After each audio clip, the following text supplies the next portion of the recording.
expand. In the blink of an eye, countless cultivators and other living entities on the land masses settled down cross-legged and combined their divine sense into a massive wave. That wave then surged out like a tempest to batter against the embodiment of the will of all heaven, with his 8 arms and 4 heads. You use the life force of the entire starry sky of the vast expanse. Well, I'll use magic to reach into the past and use the power of my people to fight back. This was a magical technique that would exceed the comprehension of most cultivators. However, considering the realm patriarch vast expanse was in, time and space could be molded into divine abilities and great Taos. The 4-headed, 8-armed embodiment of the will of all heaven stared with bright red eyes. Then he waved his arms, unleashing waves of crackling lightning to fight the windstorm. Rumbling filled the air, and at the same time, thumping sounds emanated out from Meng Hao as his energy erupted, the result of the process of combining his hexing magic. First hex, he waved his sleeve, and the beginning-ending hex appeared. That was the beginning of the series of hexing magics, and also the ending piece in the puzzle that Meng Hao had assembled. He didn't create it himself, of course, but rather obtained it by means of the legacy of Shui Dongliu, who himself was created by a fragment of the will of Paragon 9 Seals. After absorbing it, it became Meng Hao's first hex. His eyes glittered as the hex appeared, and at the same time, a point of light began to shine on his forehead. As soon as it did, the redness in the eyes of all heaven's embodiment grew even more intense. Then Meng Hao's eyes flashed as he performed an incantation gesture. He was unleashing the second hex. Real-unreal hexing, finding the real in the unreal, taking the unreal and making it real. A second point of light appeared on Meng Hao's forehead. At first glance it seemed like an illusion, but closer examination revealed that it was corporeal. It even seemed capable of absorbing minds. That was the second hex. Meng Hao took a deep breath. Thanks to the magic of Patriarch Vast Expanse's clone, Meng Hao was actually standing within an ancient era, although things didn't look very much different than they had before. The sky was blue, and the ground was covered with green limestone. The air was thick with spiritual energy. From a distance, rainbows could be seen stretching across the sky. As for Patriarch Vast Expanse's clone, he was converging the divine sense of all of the cultivators of his lands and slamming it against the embodiment of the will of all heaven. Third hex, Meng Hao's hands flashed in a double-handed incantation gesture, and rumbling sounds filled heaven and earth. The third hex was presentation hexing, and as soon as it appeared, it instantly harmonized with the current state of the world. A resonance formed, which made sense considering that Meng Hao was surrounded by ancient times, where he himself was from the present. Present and ancient existed simultaneously, causing the power of time to spread out along with the appearance of the presentation hex. At the same time, a third point of light appeared on Meng Hao's forehead. 3 points of light glittered radiantly, and Meng Hao's energy continued to rise. Without pausing for a moment, he waved both of his hands out in front of him. Fourth hex. The fourth hex was among the most powerful of the first 8 hexes. It was called the Self-Hex and could create seemingly infinite clones, enough to fill an entire world. As soon as it appeared, Meng Hao was immediately surrounded by countless different versions of himself. One of those figures caused Meng Hao's mind to reel the instant he caught sight of him. It was Little Treasure. Unfortunately, now was not the time to ponder the matter. Meng Hao immediately glanced away and prepared to perform an incantation gesture to unleash the 5th hex. However, it was in that very moment that a massive force surged against him. He shook visibly, and blood sprayed out of his mouth as he was shoved backward. At the same time, Patriarch Vast Expanse's clone exploded. Just as he was about to reform, the 4-headed, 8-armed embodiment of the will of all heaven waved a sleeve, which instantly slowed down the process. The embodiment of all heaven was riddled with so many wounds that he looked like a mass of flesh and blood, and yet he instantly charged toward Meng Hao. Almost as soon as he moved, the divine sense of the countless living beings on the land mass forged a barrier, yet again making it impossible for the embodiment to reach Meng Hao. "Screw off," he roared, waving his numerous arms, unleashing massive force against the barrier, which subsequently began to collapse, layer by layer. Meng Hao's eyes were crimson as he backed up, yet again performing an incantation gesture. 5th hex. The 5th hex was the inside-outside hex. As soon as it appeared, a force of expulsion erupted out, creating a black hole in front of Meng Hao. That black hole spun rapidly, shrinking down until it became the 5th point light on Meng Hao's forehead. By that point, the embodiment of all heaven had almost completely broken through the barrier. The countless streams of divine sense were in the midst of collapse. Meng Hao continued to back up. Sixth hex. Life-death hexing. Seventh hex. Karmic hexing. Eighth hex. Body-mind hexing. When those three hexing magics emerged from Meng Hao's hands, brightly colored light flashed in heaven and earth, and massive winds screamed. Everything shook violently. It was also in that exact same moment that the embodiment of all heaven blasted away all of the divine sense of the living beings in the world. Then, he shot forward to appear directly in front of Meng Hao. As he reached his hand out to wipe Meng Hao out of existence, the pressure radiating off of him caused Meng Hao's mind to reel. However, even as the pressure crushed down on him, Meng Hao's eyes glittered brightly, and he unleashed his ninth hex. Ninth hex. Seal the heavens hex. A mighty power descended, something boundlessly domineering. It was a power that said, if I want your eyes open, they shall not be closed. If I want them closed, they had better not be open. What I want, the heavens shall not lack. What I don't want had better not exist in the heavens. Begone, Meng Hao roared. A power that did not come from the starry sky of all heaven erupted from the ninth hex, something like a mad wind that blasted into the embodiment of the will of all heaven. The world shook as that power became an attack force. Meng Hao was shoved backward, as was the embodiment of all heaven, whose expression was that of terror. However, his eyes were also filled with intense killing intent. He forced himself to grind to a halt, holding nothing back as he fought against the power. His body trembled violently, and suddenly 2 of his heads exploded as well as several of his arms. And yet, he gritted his teeth and took a step forward. However, it was at this point that the clone of Patriarch Vast Expanse, whom all heavens will had destroyed moments ago, formed back together. He instantly teleported directly in front of the embodiment of all heaven, whereupon flames erupted from him, along with a terrifying aura. He waved his right hand, yet again blocking the path of the severely damaged embodiment. All heaven's embodiment roared, then transformed into countless motes of light. As they spread out, they flew up into the sky to transform into a gigantic finger. The boundless, majestic finger stretched down from the starry sky, rumbling down toward Meng Hao and the clone of Patriarch Vast Expanse. As it descended, countless black flowers appeared on its surface. As they bloomed, vicious creatures flew out, all of them with 3 heads and 6 arms. Their energy surged as they charged in attack. By this point, Meng Hao's ninth hex was fully deployed. A ninth point of light appeared on his forehead, whereupon all of the other lights merged together with it to create something that looked like a sun. 9 hexes combined. Meng Hao threw his head back and roared. Rumbling sounds echoed out along with the aura of transcendence. The starry sky shook and the universe trembled. After the 9 hexes combined, they all transformed into essences, causing Meng Hao's cultivation base to truly reach the 9 essences level. After that, his cultivation base power skyrocketed, growing intensely powerful, breaking through all barriers. Wind screamed around him as the finger formed from the will of all heaven began to shake.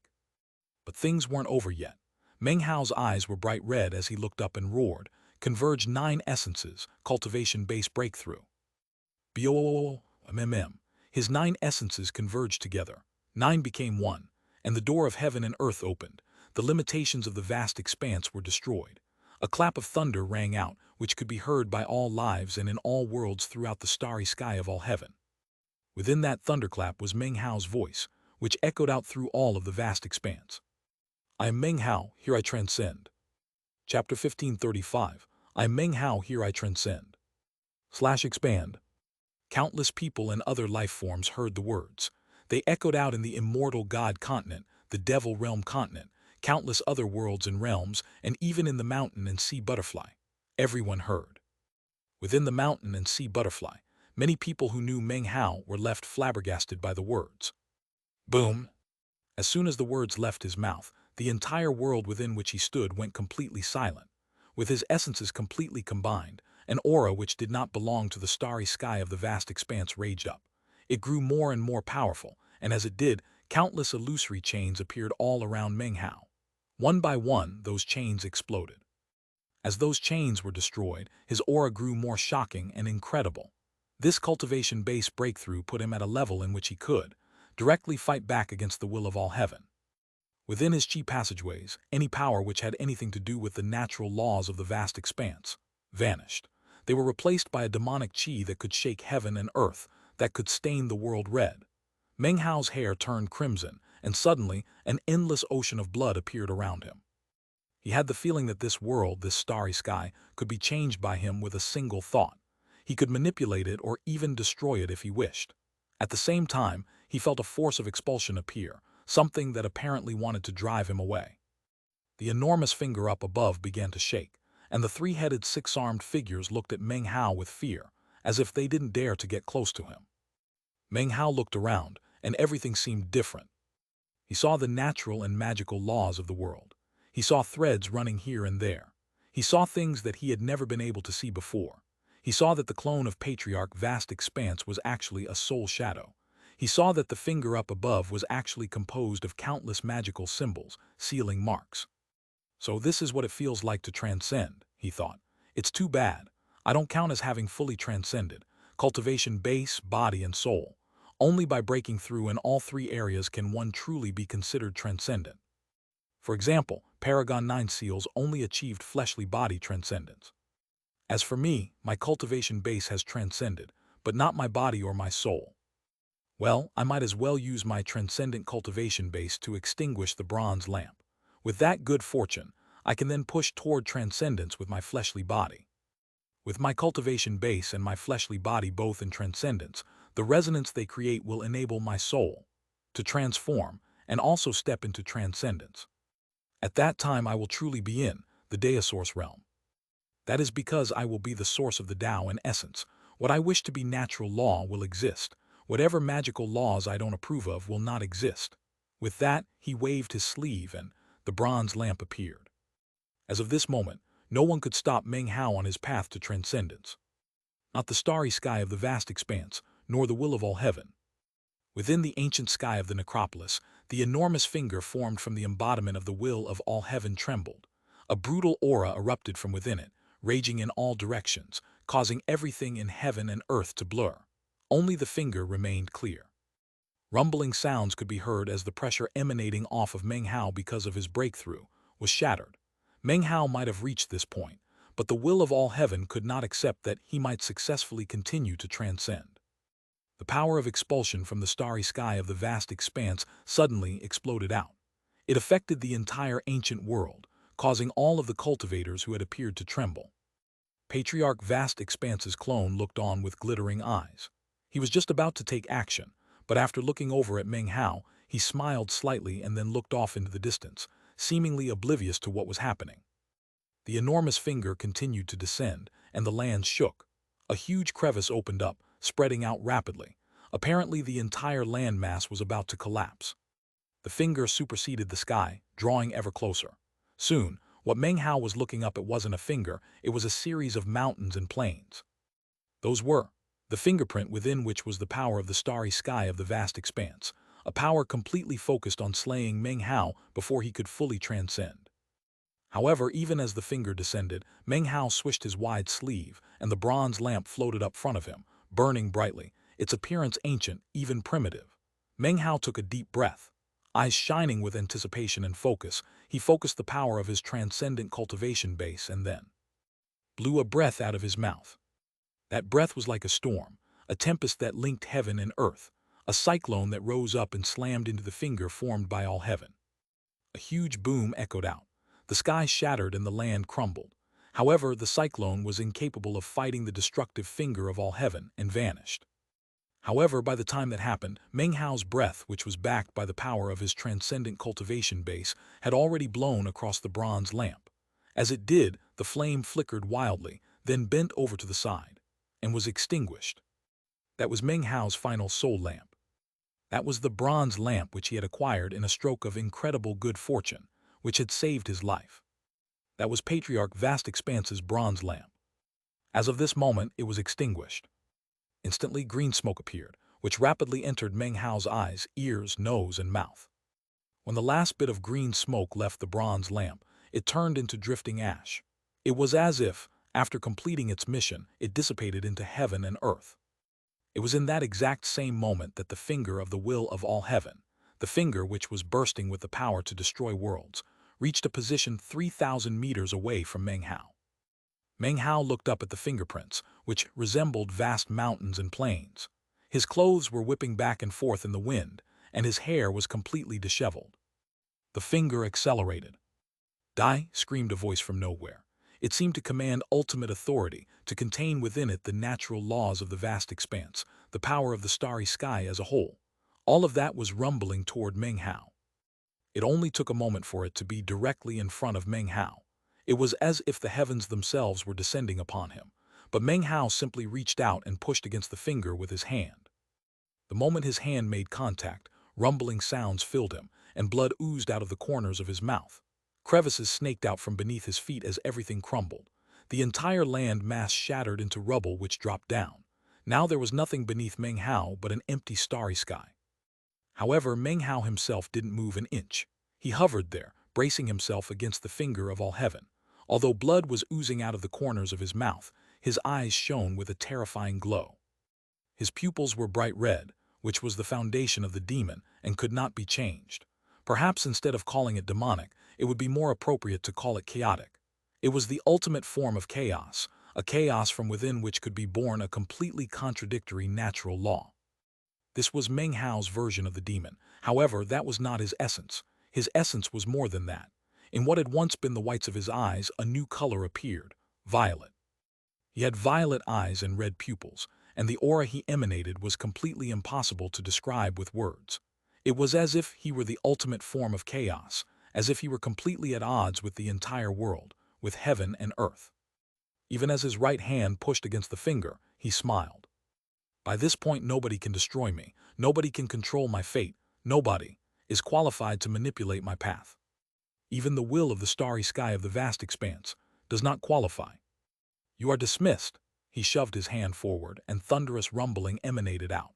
Beneath his skin could be seen numerous wriggling, snake-like objects. However, they weren't snakes, they were the strands of green smoke he had absorbed from the bronze lamp. Numerous strands of smoke flowed like mad through his body. They contained boundless life force which strengthened him, causing him to grow more powerful by the moment. "Are you Billy?" Veins bulged out on Meng Hao's neck and face as he took a step forward, pushing onto the finger, which had no choice but to fall back. It didn't want to, but the power of Meng Hao's fleshly body could shake heaven and earth, and was forcing it backward. The light of time flickered dully, and the world seemed to be on the verge of collapsing completely. An enraged roar echoed out as the finger pushed out with more power than before, still intent on wiping out Meng Hao. Meng Hao's eyes shone with bright red light. His chi passageways had reached their limit and began to explode. Countless motes of scintillating light filled his body, and at the same time his flesh and blood began to transform. His bones, his body, his chi passageways, and even his blood apparently ceased to exist. However, from the outside he looked the same as ever. That was because, by this point, his body was neither mortal nor cultivator. A thunderous, heaven-rending, earth-crushing boom rang out. It was as if the starry sky was bearing witness to Meng Hao as he took another step forward, threw his head back, and let loose a long cry. Chapter 1536, Extinguishing the Bronze Lamp. /expand. The sound of the noise split the starry sky, echoing out in all directions. The finger began to tremble as Meng Hao emanated dazzling red light, his hair whipping about around him.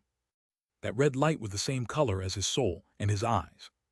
As soon as it appeared, a tremor ran through him, and his fleshly body power broke through to a higher level, to a level that could shake heaven and earth. And that was transcendence. The moment he entered transcendence, it was as if a gate had been opened in heaven and earth, a gate that erupted with the power of time. At the same time, Meng Hao's body created a new starry sky. It was a starry sky that existed inside of him, which transformed into a spinning vortex. He took a deep breath. Now that his fleshly body had transcended, it meant that, in some ways, even if heaven and earth rotted away, he would not. "Screw the hell off," Meng Hao roared. His energy skyrocketed, and rumbling sounds echoed out as he violently waved his hand. The enormous finger was shoved backward, and even began to show signs that it would soon fall apart. As of this moment, not even the clone of Patriarch Vast Expanse could measure up to Meng Hao. After all, he was just a clone, and this was Meng Hao's true self. He was a being like the ghost, the god, or the devil.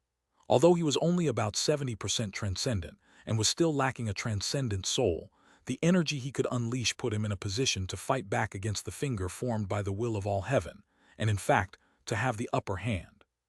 The finger of all heaven was pushed back, and Meng Hao hovered there in the void, surrounded by boundless crimson light. When he looked up, his eyes shone with piercing light. Next to transcend will be my soul. He flicked his sleeve, and his cultivation base erupted with terrifying transcendent power. No one could face such power and not be struck to the heart with fear. It stood above all sorts of natural and magical laws. It was the Deosaurus. Everything around Meng Hao twisted and distorted. All heaven and earth acknowledged allegiance to him. As his cultivation base rocketed up, he took a deep breath, which caused the air around him to shatter, as though he were sucking away the life force of his surroundings, causing everything to wither. At the same time, his transcendent fleshly body radiated fear-inspiring power that combined with his cultivation base power to form a shocking resonance. Because of that resonance, his soul began to transform. His aura grew completely petrifying as it spread out in all directions. In the end, his soul completely transformed, leaving Meng Hao fully transcended. In that moment, his aura and the terrifying ripples spreading out from him suddenly vanished. He no longer seemed ostentatiously awe-inspiring. As he hovered there, he actually looked like a mortal. And yet, because of his current state, the ancientness around him faded away, and the world returned to its previous state. The 9 land masses of the necropolis reappeared, and the starry sky formed up above. Thunder boomed. Down on the 9th land mass, the sect leader and the others were trembling, their eyes radiating intense reverence. When they laid eyes on Meng Hao, they gasped, then dropped to their knees. Greetings, Transcender. Greetings, Transcender. Jin Yunshan's eyes were as wide as saucers, and Sha Jiudong's mind was reeling. Bai Wuchen appeared to be in a daze. All three were trembling. The pressure from Meng Hao completely enveloped them, and the feeling exceeded even that of heavenly might. It was as if a single glance from him could kill them where they stood. Greetings, Transcender. All three immediately kowtowed. Greetings, Transcender. The other 9 essences paragons took deep breaths and also kowtowed, their eyes filled with reverence, fanaticism, and awe. These were 9 essences cultivators who hadn't kowtowed to anyone for countless years. But now, they didn't hesitate to bend over until their foreheads were touching the ground. They didn't hesitate at all to offer him the most formal of respectful greetings. Within the starry sky of the vast expanse, transcendent cultivators were something out of legends. They were individuals who could single-handedly destroy worlds with impunity. They were essences unto themselves, who not even the will of the vast expanse could interfere with. Transcendence and the Deosaurus realm were completely independent of natural and magical law. Such cultivators were their own form of natural law and gave birth to their own essence. They were completely and utterly independent. The sect leader and the other 9 essences cultivators weren't the only ones to kowtow. The countless ghosts who were still waiting off in the distance all looked at Meng Hao with complete reverence, then dropped to their knees and kowtowed. Greetings, Transcender. Within the starry sky of the vast expanse, countless entities, countless life forms, countless worlds were all shaking. All living things looked in the direction of the necropolis and bowed their heads. It was an impulse from within their souls. Although they didn't know who it was who had transcended, they could feel it, as though new heavens had suddenly appeared up above. From ancient times until now, throughout the countless years which had passed, there had only been 3 true transcendent cultivators: the ghost, the devil, the god, but now there was a 4th. He possessed unending command over magic. He was of the boundless Tao. He was of heaven trampling. He was Meng Hao.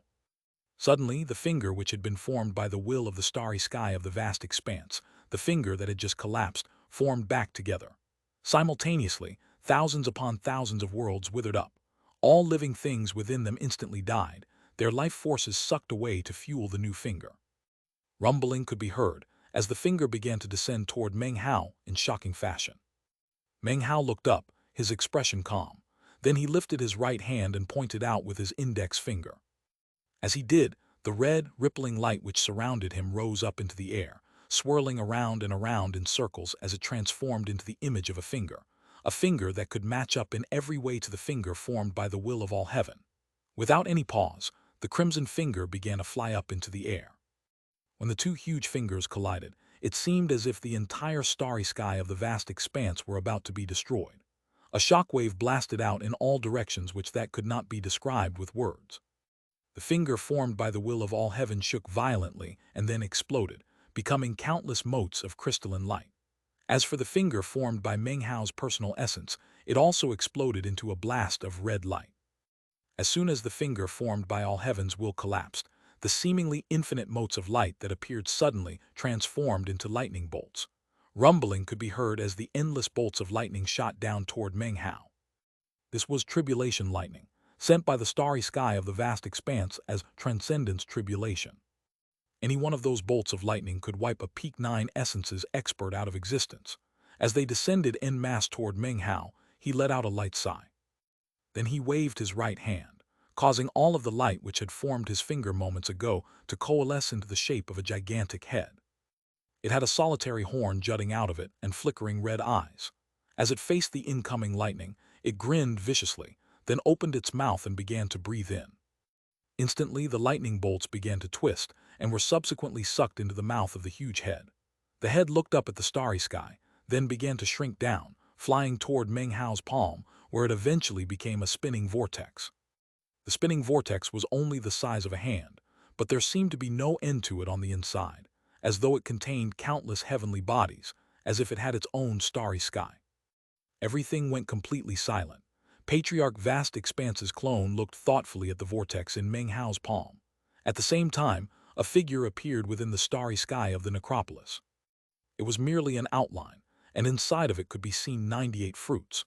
It was exactly the same entity Meng Hao had laid eyes on in the demon pillar outside the vast expanse. It was none other than the true body, which was being rebuilt by the will of the starry sky of the vast expanse. It was hard to say exactly when he had appeared up there, but there he floated up, looking down at Meng Hao. He seemed especially focused on the starry sky vortex Meng Hao held in his hand. Meng Hao looked up at the figure. After a long moment, the outline spoke, its voice cool, half a step into ancestor. With one final look at Meng Hao, he faded away. Half a step into ancestor, Meng Hao smiled. It was only after his cultivation base, fleshly body, and soul had all entered transcendence that he realized the truth. When it came to transcendence, the Deosaurus realm wasn't the only realm. There was another realm, which was the ancestor. That was the peak of transcendence. As for Meng Hao, when he transcended, he went all the way to the Great Circle. In fact, he went beyond that, taking him half a step into the ancestor realm. The hallmark of the ancestor realm was that a starry sky, a world, would appear within one's own body. The 9 land masses were completely silent. Meng Hao looked over at Patriarch Vast Expanse's clone, then clasped hands and bowed deeply. "Many thanks, Patriarch." He said nothing more. However, the assistance provided to him by Patriarch Vast Expanse was something he would never forget. He bowed with complete sincerity and gratitude. Patriarch Vast Expanse's clone looked at Meng Hao, face expressionless. "The 3 people who came before you have long since left," he said coolly. "Perhaps they have returned, but it would only be to observe a bit before leaving again. Compared to the universe in which they exist, this place is insignificant. I'm just a clone and my days are numbered. At the most, I will last another 10,000 years before passing away into meditation. Then I will vanish. However, it is a true blessing to have been able to witness a 4th fellow Taoist transcend here in my old home." Patriarch Vast Expanse's clone smiled, then stepped back toward the huge throne. The rocks flew back up into the air, covering him, transforming yet again into a huge statue. Soon, everything looked like before, with the statue staring out over his homeland. Chapter 1537, Deosaurus complete. Chapter 1538, A Universe. The 1st through 8th land masses, which had been pulverized into nothing more than dust, were now reformed just as they had been. Everything in the necropolis was just as it had been before. Meng Hao once again clasped hands and bowed deeply. By now, he had abandoned his idea of taking the ghosts away to fight for him. It wasn't that he was incapable of doing such a thing. Rather, it was not the right thing to do. This was their home. They had been born here and they had died here. It was a place they shouldn't be separated from. Meng Hao took a deep breath, then turned and waved his sleeve, sweeping up the sect leader and the others. He took a step forward, and without the need for any teleportation portal, was instantly outside of the necropolis. As soon as he appeared in the starry sky of the vast expanse, he could sense a terrifying power of expulsion pushing against him, and could even hear what sounded like the voice of the will of all heaven. "Leave, leave, leave, leave this place." Meng Hao looked up at the starry sky. The feeling of being expelled was intense. All of the natural and magical laws within the starry sky of the vast expanse, all of the essences, were now trying to expel him. He, a transcendent being, was something that the starry sky of the vast expanse could not accept. Wherever he stood, he replaced all essences, all natural laws and all magical laws. That, of course, created a conflict. Meng Hao's expression was normal as he looked away from the starry sky toward the sect leader and the others. All of them were panting, and as soon as he looked at them, they quickly bowed. Congratulations, exalted transcender. As he hovered there in the starry sky, Meng Hao realized that all existence, even the starry sky, were contained within his thoughts. Before, the vast expanse had seemed endless and infinite, but now he could send his divine sense out to its borders. Of course, the borders were so distant that even someone at the peak of 9 essences couldn't reach them within a lifetime. As such, it wasn't necessarily incorrect to call the starry sky of the vast expanse never-ending. Before, there was something about the vast expanse that Meng Hao had been incapable of noticing, but now he could clearly see that the starry sky contained countless rifts. Some were large and some were small, but they filled the starry sky and also emanated an aura of decay, which was the source of the mist that filled the vast expanse. That decay was a sign of imminent death, of age, of weakness. This starry sky was on the verge of dying. It was like an old man lying on his deathbed. However, the starry sky didn't wish to pass away into death, which was why all of this was happening.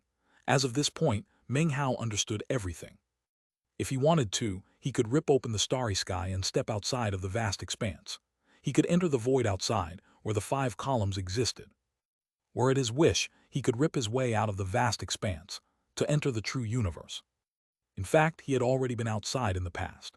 He suddenly sent his divine sense raging out in all directions.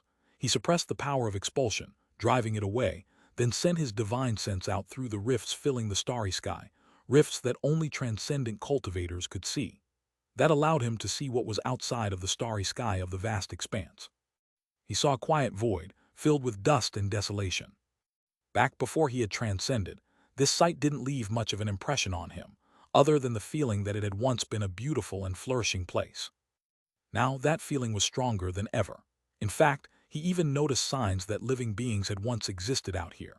Based on the desolation which surrounded the vast expanse on the outside, he was sure that ages ago, before the will of all heaven had grown old, there had been countless heavenly bodies and worlds out here. There had been many forms of life which multiplied and grew. However, as the will of all heaven grew old, the starry sky began to wither, beginning with the area outside the vast expanse. The planets here were broken and crumbled, everything was dead, and the only thing that remained behind amidst the rubble were the 5 columns. After pondering the pervasive aura of death for a moment, he sent his divine sense even further out. Soon, it filled the entire area that was immediately outside of the vast expanse. It was then that he noticed a barrier, filled with rifts. Non-transcendent cultivators could spend a lifetime and never pass through that barrier, but for transcendent cultivators, it would be as simple as breathing. A moment later, Meng Hao's divine sense saw a new starry sky.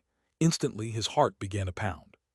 What he was looking at was something which could truly be called infinite, the universe. Based on his divine sense, he couldn't see its borders at all.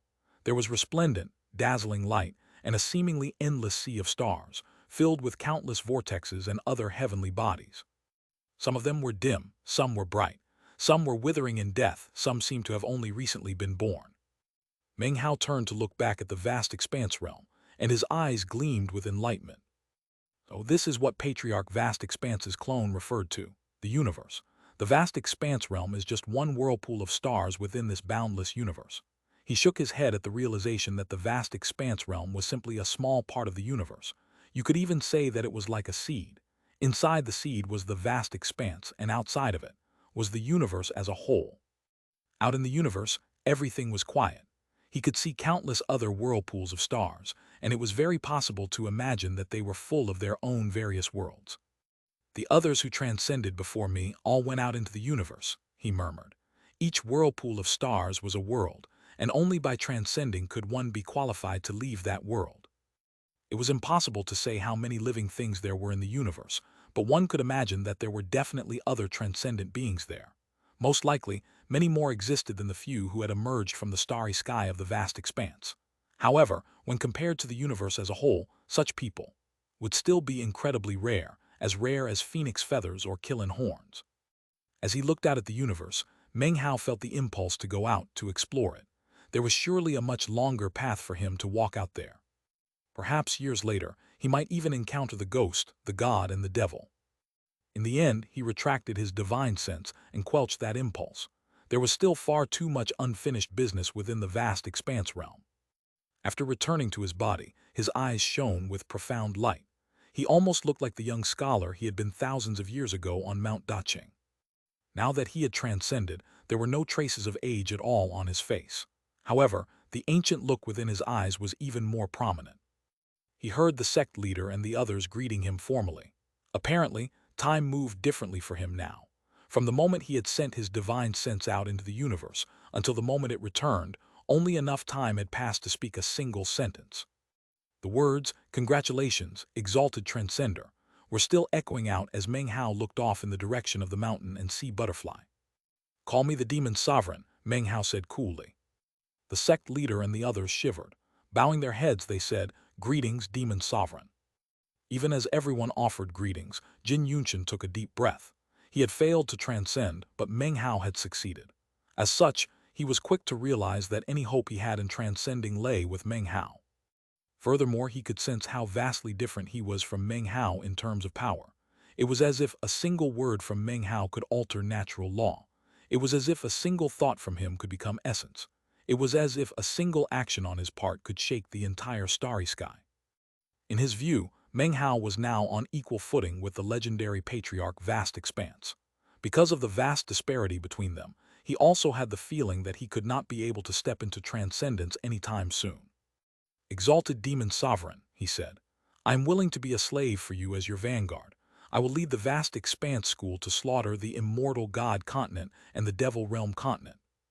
The sect leader's heart trembled, and he immediately voiced similar words. The others all did the same. Trembling, immortal Bai Wuchen stepped forward and bowed deeply. "Your humble servant is willing to do anything for you, O exalted one. I only hope that in the end, you will return me to my home outside the vast expanse." Even as she bowed, she looked at Meng Hao with anticipation, focus, and hope. Meng Hao looked back at her for a moment before replying, "You really wish to go back outside the vast expanse?" "Exalted one," she replied, "I beg for your aid in doing so. I was born outside the vast expanse in the vast expanse society. My family, my friends, my roots, are all outside the vast expanse." From the way she looked at Meng Hao, she seemed to be pleading with him. Meng Hao sighed softly. By this point, he realized that all of Bai Wuchen's memories were illusions. In fact, all of the people on planet Vast Expanse who had supposedly descended from above had had their memories altered by the will of all heaven. All of those people had been put in place by that will. That included Han Bei. As for exactly why that was, Meng Hao wasn't sure. However, he was absolutely certain that it had something to do with planet Vast Expanse. "Once everything is concluded," he said coolly, "if you still wish to go back outside the vast expanse, I will help you." With that, he made a grasping motion, and a soul strand appeared in his hand. It was a middle-aged man who had a third eye on his forehead. After he appeared, he trembled, then immediately kowtowed to Meng Hao. Apparently, he didn't dare to speak even a word. That soul was the true ninth paragon of the vast expanse school. /expand. Back in their original encounter, Meng Hao had promised to eventually release him from being sealed. Now, he was making good on that promise. With the wave of a finger, he created something from nothing, providing a new fleshly body for the ninth paragon's soul. The others were shaken by what they saw, and their desire to reach transcendence themselves became even stronger. "Many thanks, exalted one," cried the ninth paragon, his heart filled with both excitement and bitterness.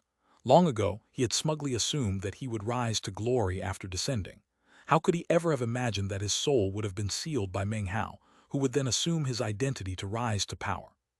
In the 2,000 years which had passed, Meng Hao had transcended, while he himself remained in the nine essences level.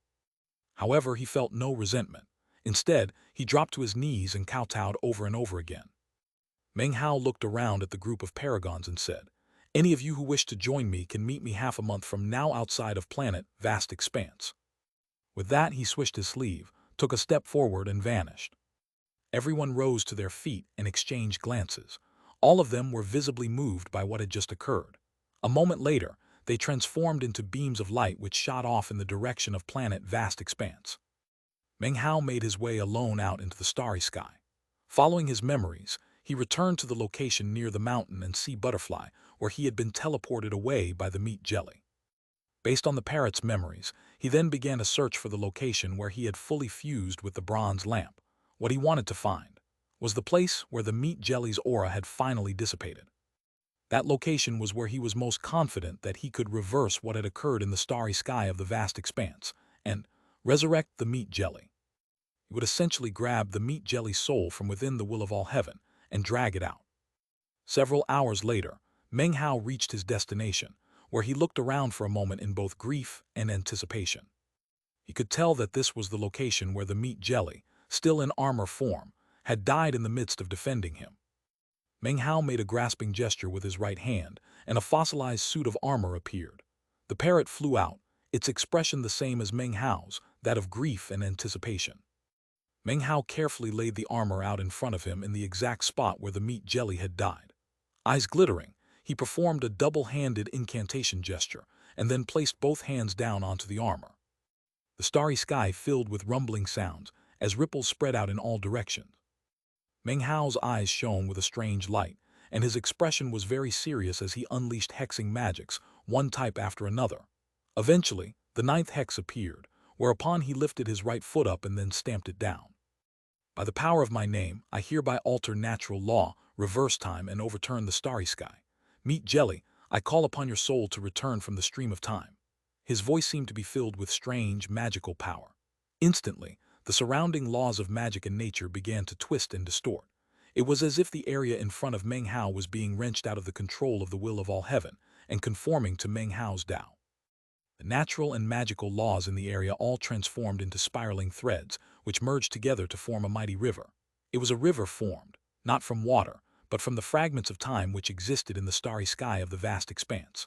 Within that flowing river were numerous vicious beasts, one of which was a crocodilian creature fully 30,000 meters long. As it rose up from within the river, it looked like a hulking island. Who has the gall to unleash hexing magic to disturb the flow of time?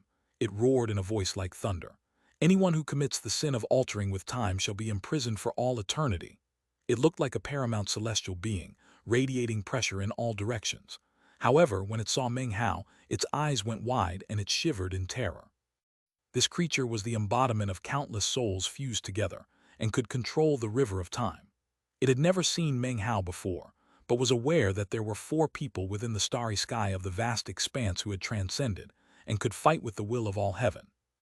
As soon as it laid eyes on Meng Hao, it realized who he was, and instantly changed its tone of voice. Exalted, exalted one, your humble servant didn't see you just now, What are your orders, exalted one? I will go through hell or high water to fulfill your every request. Meng Hao looked calmly at the crocodilian creature, then waved his finger at the river of time. Instantly, the entire river slowed down and stopped. That affected the flow of time everywhere within the starry sky of the vast expanse. All beings and entities, regardless of their nature, were suddenly rendered immobile. The crocodilian creature shivered. A divine ability like this, which could suspend the flow of time, was something that surpassed any and all natural laws. Even this creature was incapable of moving, and could do nothing more than watch as Meng Hao reached his hand out into the river of time. It seemed almost like a casual gesture.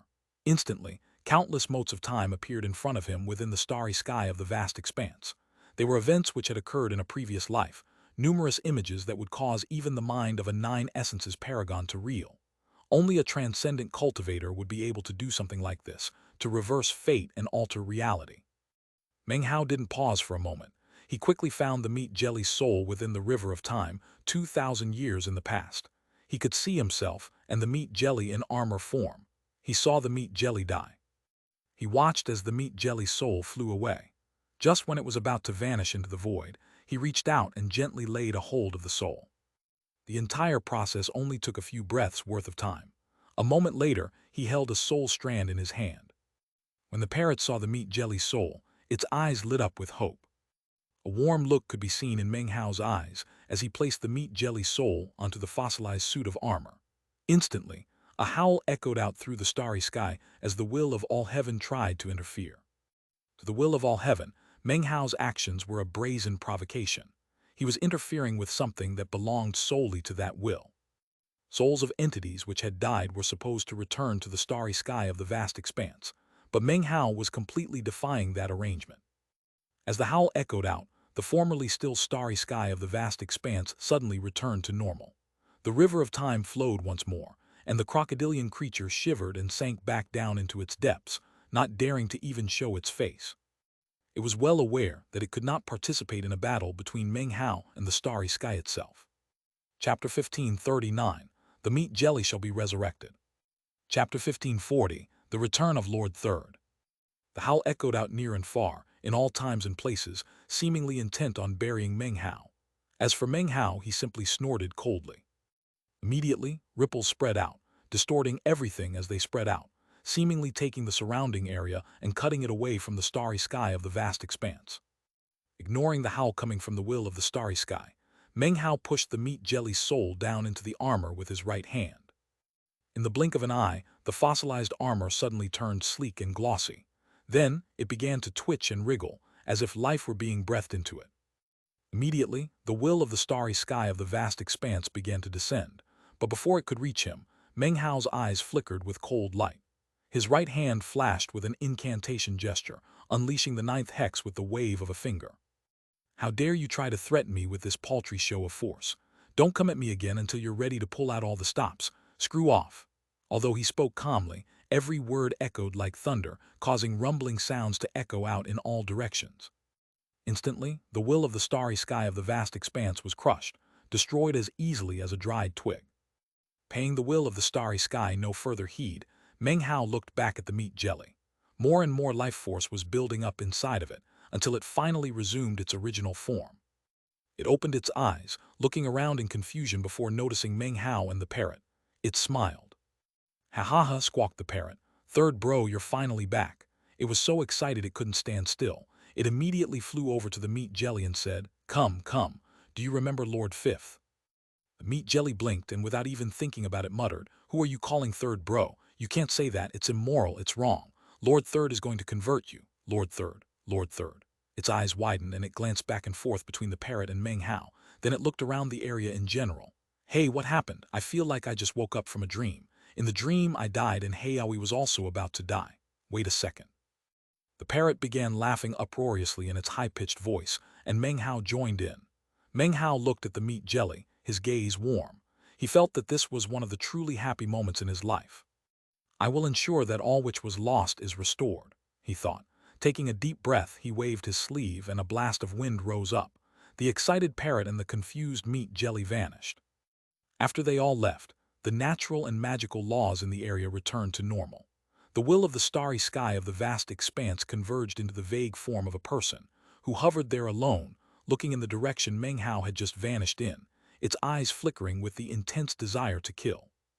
One day later, in another corner of the starry sky of the vast expanse, 3 land masses existed inside of an enormous vortex.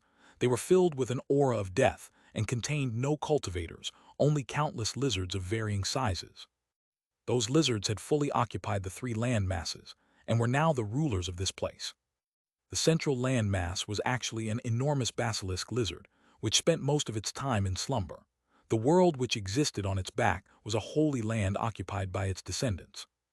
All of a sudden, a figure appeared within the vortex.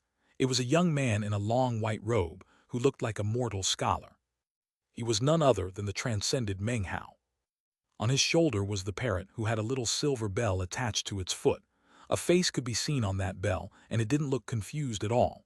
In fact, it was arguing with the parrot.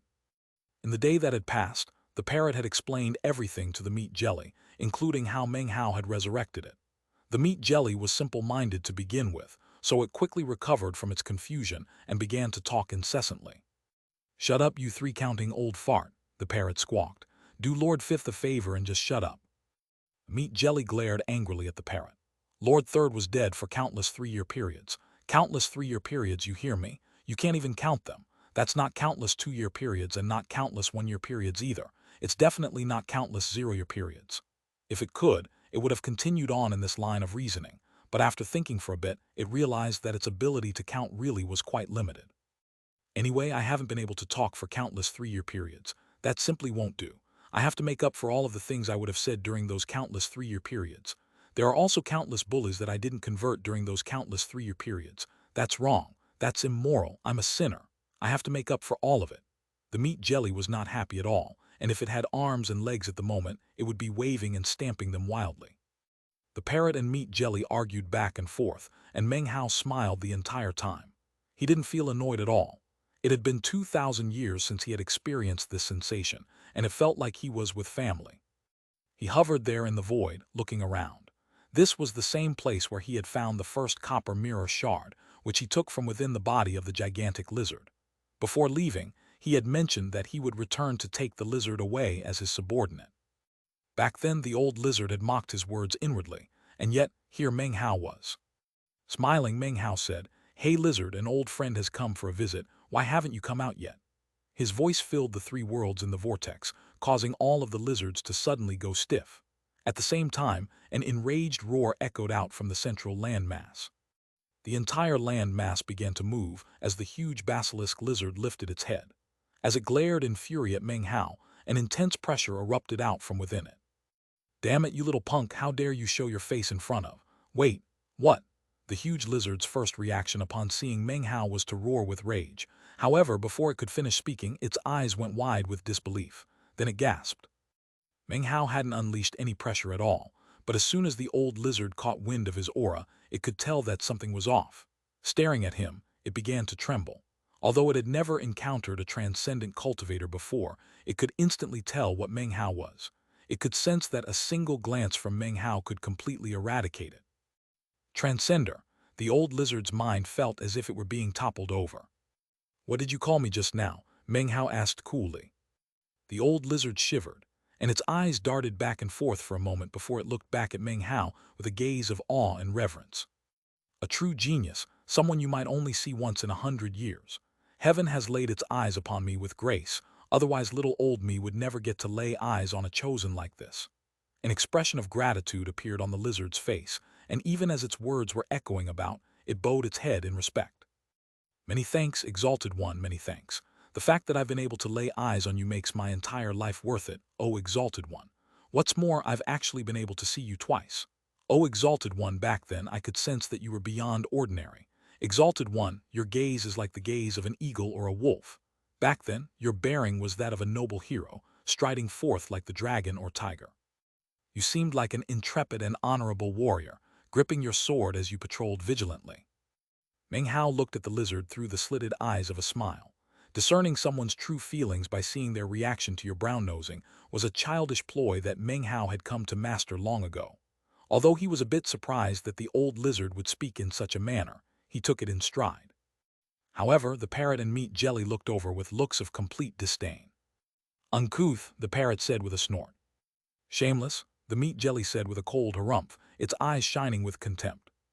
The old lizard was at the peak of 9 essences, and thus had no choice but to speak words to Meng Hao that it actually found revolting.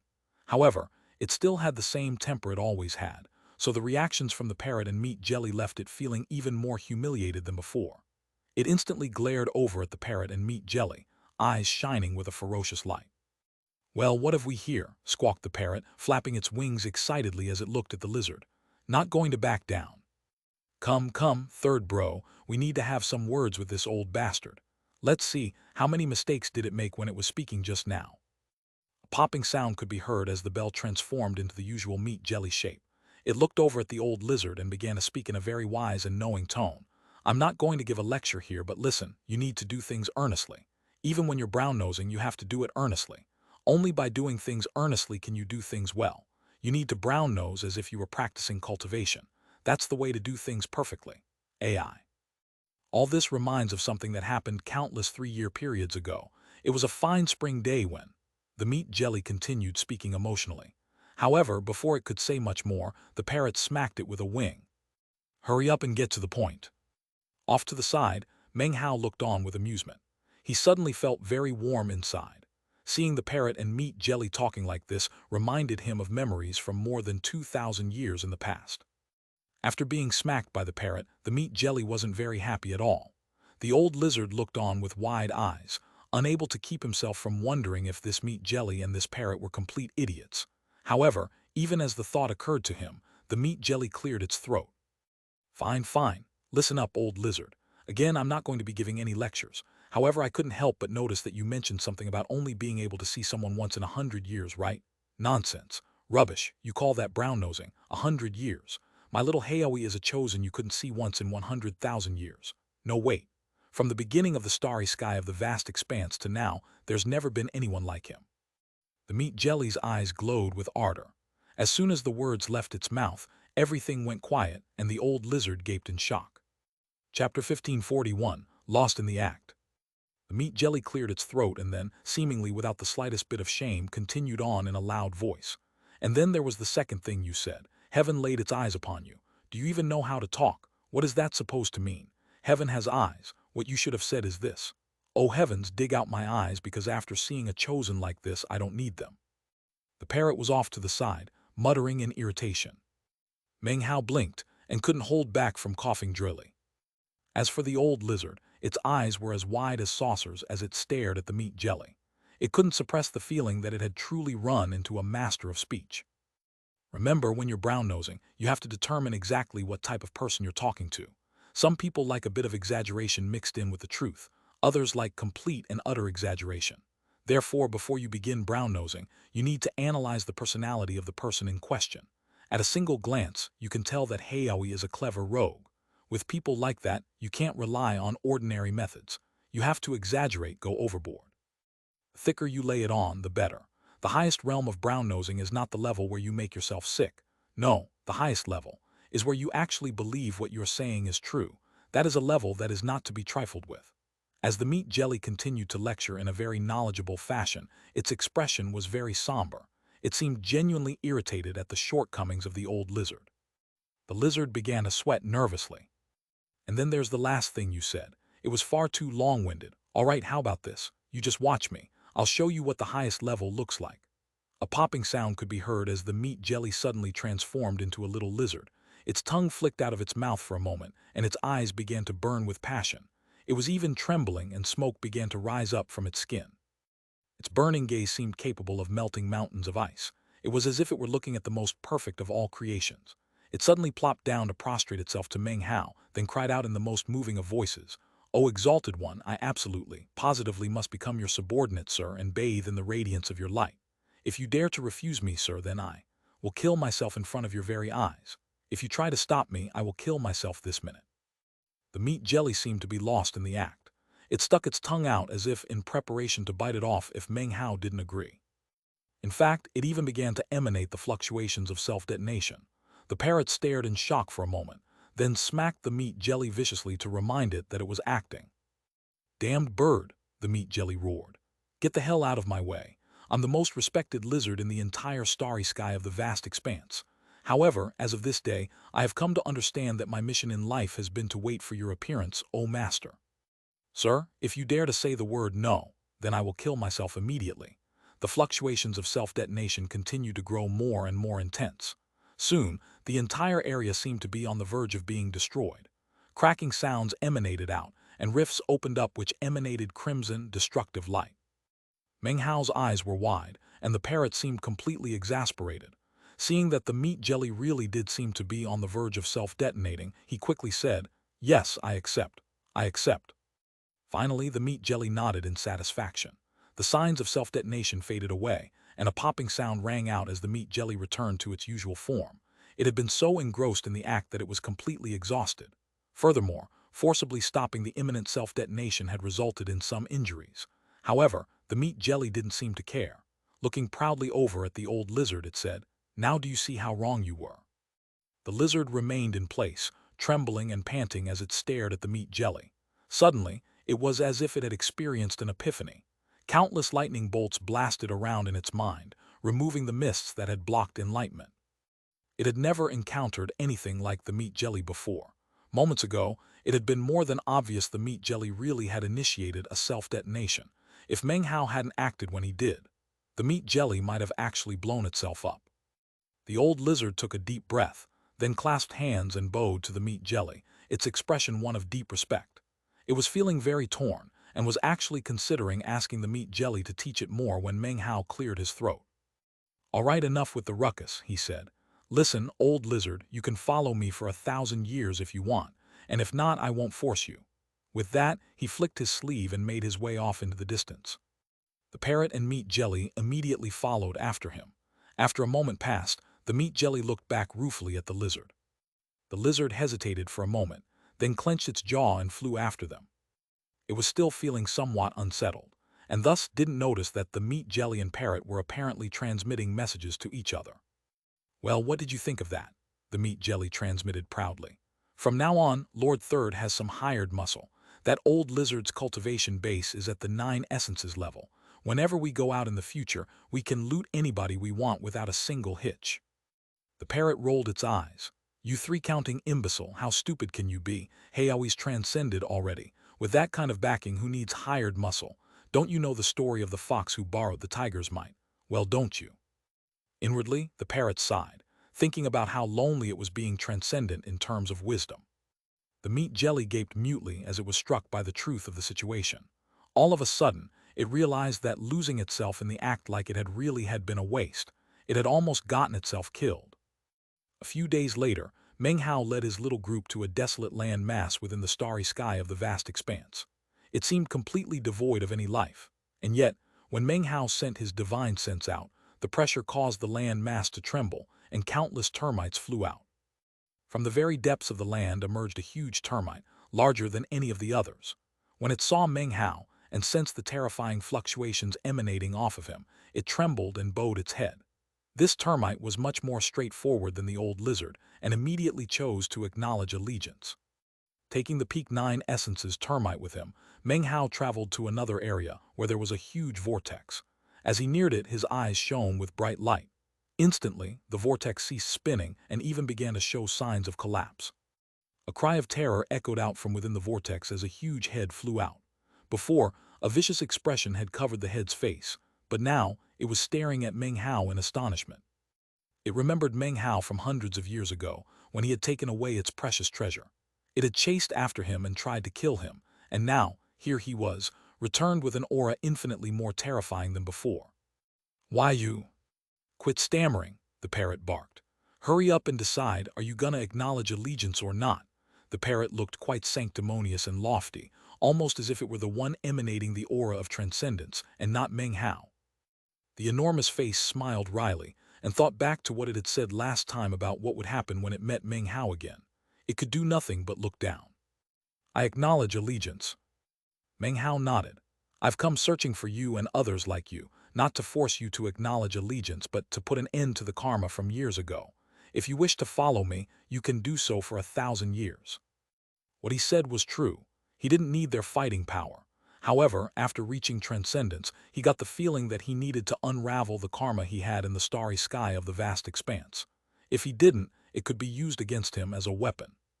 The last place he went was the world that existed inside of the enormous flower. The flower was no longer in a state of bloom.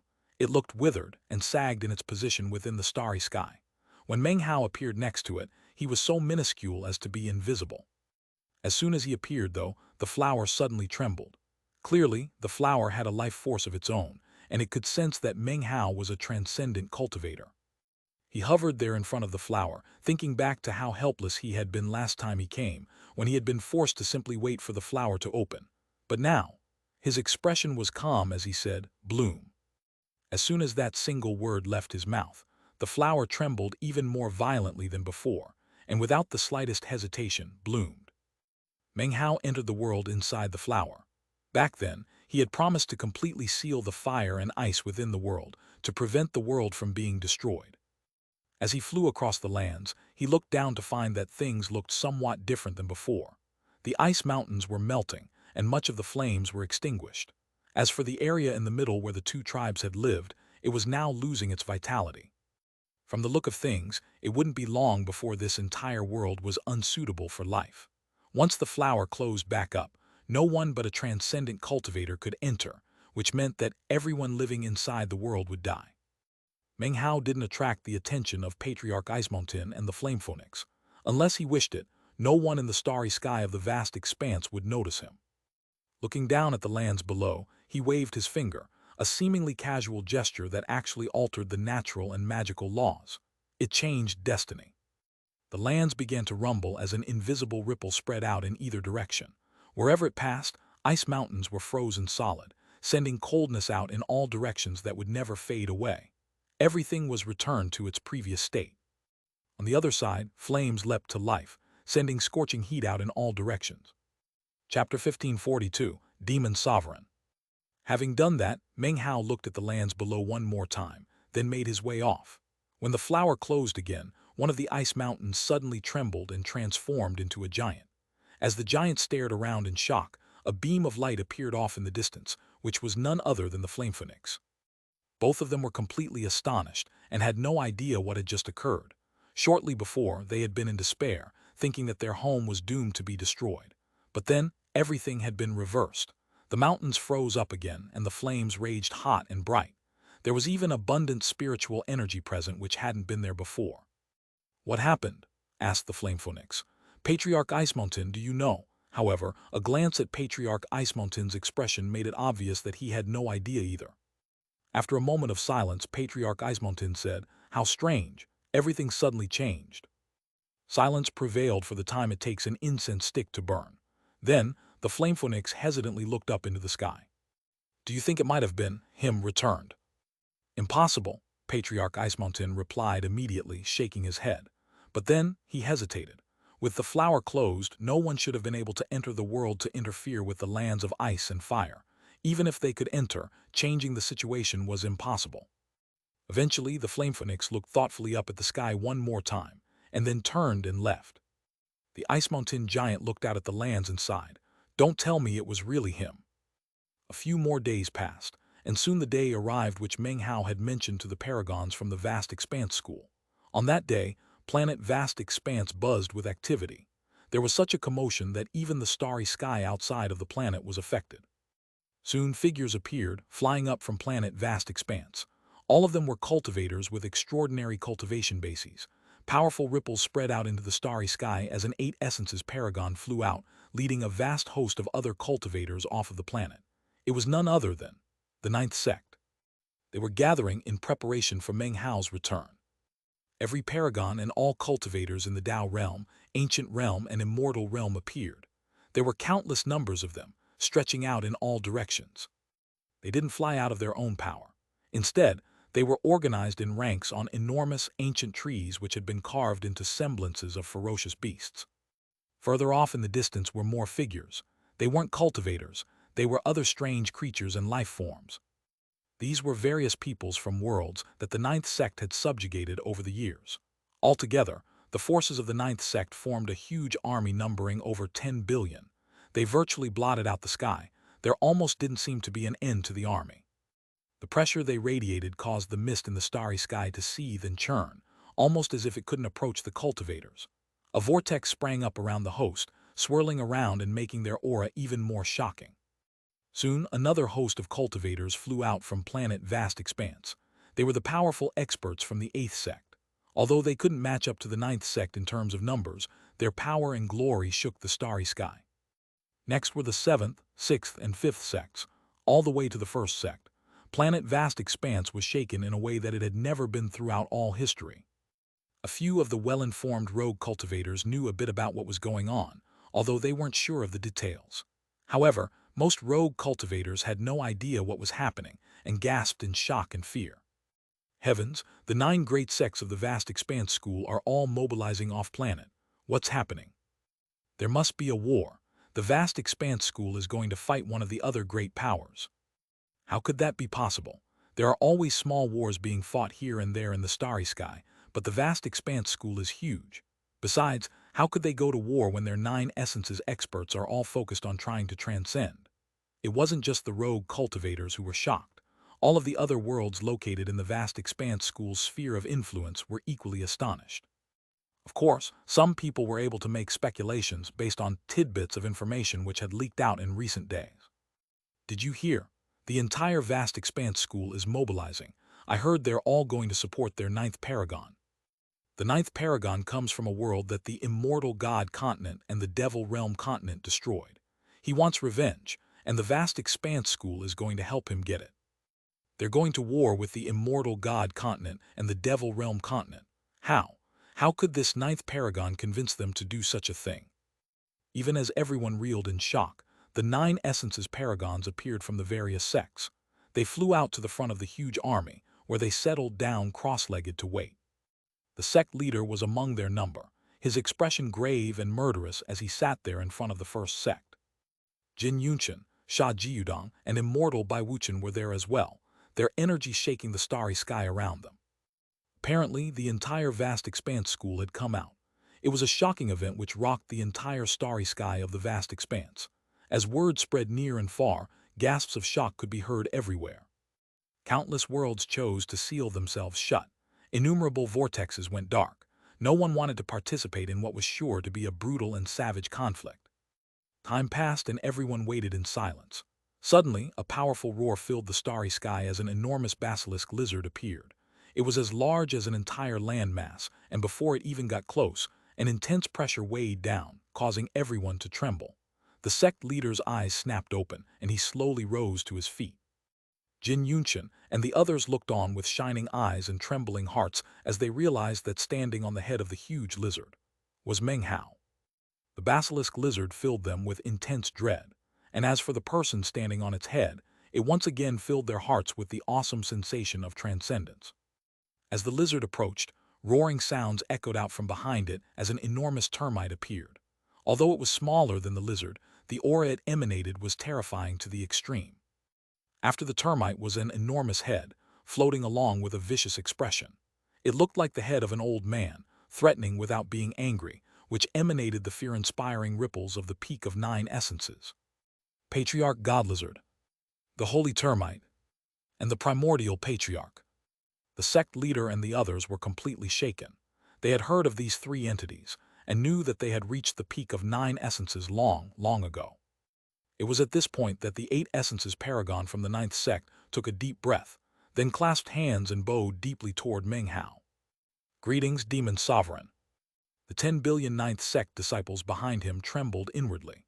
Immediately, they clasped hands and bowed, their voices forming a powerful sound wave that swept out in all directions. Greetings, Demon Sovereign. As the starry sky shook, the sect leader, Jin Yunchen, Sha Jiudong, and immortal Bai Wuchen, as well as all the other 9 essences paragons, all clasped hands and bowed deeply. Greetings, Demon Sovereign. Then, all of the other disciples from all the other sects clasped hands and bowed low, their voices shaking heaven and earth. The intensity of the sound echoing out caused a pulsing force of expulsion to rise up, which was the will of the starry sky reacting to what was happening. Meng Hao looked out at the scene quietly. A moment passed and soon silence reigned. Meng Hao suddenly flicked his sleeve, causing his cultivation base power to erupt out. Instantly, it surpassed the 9 essences level and radiated the fluctuations of the Deosource. In the Deosource realm, one became essence and replaced natural and magical laws. The pressure emanating from a single person could cause the minds of all living things to reel and fill their hearts with shock. Things weren't over yet, though. After unleashing his cultivation base, Meng Hao sent his divine sense out like a hurricane that swept over the entire starry sky. Transcendence, that's the aura of transcendence. I can't believe the 9th paragon actually transcended. The legends say that there have only ever been 3 people who transcended in the starry sky of the vast expanse. Patriarch Vast Expanse was one of them, but now there's actually a 4th. Up to this point, only the 9 essences cultivators had been aware of Meng Hao's transcendence. Now that Meng Hao was making no effort to conceal the level of his cultivation base, however, the 7 and 8 essences paragons were all completely shocked. The Dao sovereigns, Dao lords, and other Dao realm experts were all staring with wide eyes. The ancient realm cultivators' eyes shone with fervor, and they began to cry out at the tops of their lungs. Even the disciples who weren't from the 9th sect were all in a fervor. Of course, the 9th sect was Meng Hao's sect, and they were completely shaken. The sounds of their cries shook heaven and earth, and the cultivators from the worlds which had been subjugated over the past centuries were completely won over. Demon Sovereign! Demon Sovereign! Demon Sovereign! Countless cries and roars erupted, starting from the 9th sect and going all the way to the 1st sect. Everyone, every being, every life form dropped to their knees to kowtow. Even the 9 essences paragons did the same thing. The passions of the crowd surged. The termite and the huge head looked at him with expressions of deference and allegiance, and the old lizard trembled. To everyone and everything present, Meng Hao was the ultimate figure of respect. All heaven and earth existed for him. He stood there, energy surging out into the starry sky, and after a long moment passed, he spoke, and his words were like magical law that rocked the heavens. Many thanks, ladies and gentlemen. Now I would like to ask for your assistance. Please join me. As I return to my home, the world sealed by the 33 heavens, the mountain and sea butterfly. Chapter 1543, Target 33 Heavens. Meng Hao's voice echoed out into the ears of all of the cultivators, causing their eyes to burn red with passion and reverence. Heed the commands of the demon sovereign. RUMBLE. The starry sky was split open, and the mist of the vast expanse was sent surging away. The countless life forms that existed within the mist began to tremble and didn't dare to reveal even a scrap of their auras. Meng Hao waved his sleeve, and the massive army began to sweep through the starry sky in the direction of the mountain and sea butterfly. The mist was dispelled, countless worlds were sealed, and countless vortexes remained dim. Even the will of the starry sky of the vast expanse didn't dare to approach. A vast array of cultivators marched through the starry sky like a river, splitting apart the vast expanse and causing rumbling sounds to echo out in all directions. The first sect was in the vanguard position and was flanked by the second and third sects. They were like sharp blades piercing everything in their path as they whistled through the starry sky. In the middle of the procession was the ninth sect. Countless cultivators surrounded the huge old lizard, upon whose head Meng Hao sat cross-legged. The termite and the huge head were off to either side, radiating the energy of the 9 essences level, causing the starry sky to grow dim. Flanking the ninth sect were the fourth, fifth, and sixth sects, which were like wings that spread out in all directions. The rear guard was comprised of the seventh and eighth sects, like a mighty tail radiating a murderous aura. The mighty army seemed prepared to cut down any gods it encountered, to slay any immortals. It rocketed away from planet vast expanse, unleashing its top speed as it headed toward the mountain and sea butterfly. As they went along, countless worlds made way. Innumerable vortexes remained in concealment. Any such place which dared to stand in the path of this army would be crushed in the blink of an eye, as easily as dry twigs. Meng Hao never reigned in his aura. From beginning to end, it raged out, announcing in grand and domineering fashion to all vortexes, to all lives, to all entities, that he was returning. The demon sovereign was back. At the same time, as the army swept along, more and more entities sensed what was happening. Trembling with disbelief, they started spreading the news even faster through the starry sky of the vast expanse. A transcendent cultivator has appeared. A fourth transcender has appeared in the starry sky of the vast expanse. Earlier, it suddenly felt as if another heaven had been added above us. The truth is that a fourth transcender appeared. The starry sky was completely shaken. Not even dust dared to get in Meng Hao's path. Countless beings off in the distance couldn't hold back from dropping to their knees to kowtow. Every cultivator in the army was itching to fight, causing the deadly aura of the army to rise higher by the moment. As the army advanced, it got closer and closer to the mountain and sea butterfly. Meng Hao sat atop the old lizard's head, looking off into the distance at the butterfly, and it was impossible for him to remain calm. He had transcended, and had thus surpassed all other cultivators. He had reached a legendary realm and was now the type of person that others worshipped. But despite that, he still couldn't remain calm. "I'm coming home," he thought. "Dad, Mom, your son is coming back to see you. Your son is coming home. Kinger, I'm returning for you. How have you been, my family, my friends? Do you remember me? I am Meng Hao, and I'm back. O mountain and sea realm, you were destroyed in the past, and I promised to build you once again. Now, I've come back to make good on that promise. And as for you, 33 heavens, all grievances will be laid to rest. Immortal God continent, devil realm continent. I now understand much more about you, and 90% of my speculations have been confirmed. However, I will still destroy you. If I don't, then what is the point of having transcended? You will be eradicated. Who could possibly just forget? An enmity which has festered for 2,000 years. As for the starry sky of the vast expanse, it will also be overturned." His eyes shone with crimson light, and the demonic chi which radiated off of him exceeded anything ordinary. Numerous images flashed through Meng Hao's mind. He saw the mountain and sea realm being destroyed in the fighting. He saw the immortal God continent giving chase. He saw the deaths of Shui Dongliu and Sea Dream. After the mountain and sea butterfly was safe, he saw the Devil Realm continent arrive, joining forces with the immortal god continent to destroy the mountain and sea realm. The meat jelly died, and the parrot experienced an agonizing fate, all to help him flee. After he awoke near planet Vast Expanse, he had set a goal. One day I will return. Rumble. The starry sky shook as the army advanced. The mists retreated. Eventually something appeared in front of them. It was a grand and shocking spell formation. It was the Aeon Span. Within the Aeon Span were the 33 land masses, the 33 heavens which suppressed the mountain and sea butterfly. Just outside of the 33 land masses was a monkey, sitting there cross-legged in meditation. Suddenly, his eyes opened, and he shivered in terror and shock. All of the fur on his body instantly stood on end. Beneath it all was a green bronze coffin. The coffin glowed with soft light, and inside was a spectacularly beautiful woman who appeared to be sleeping.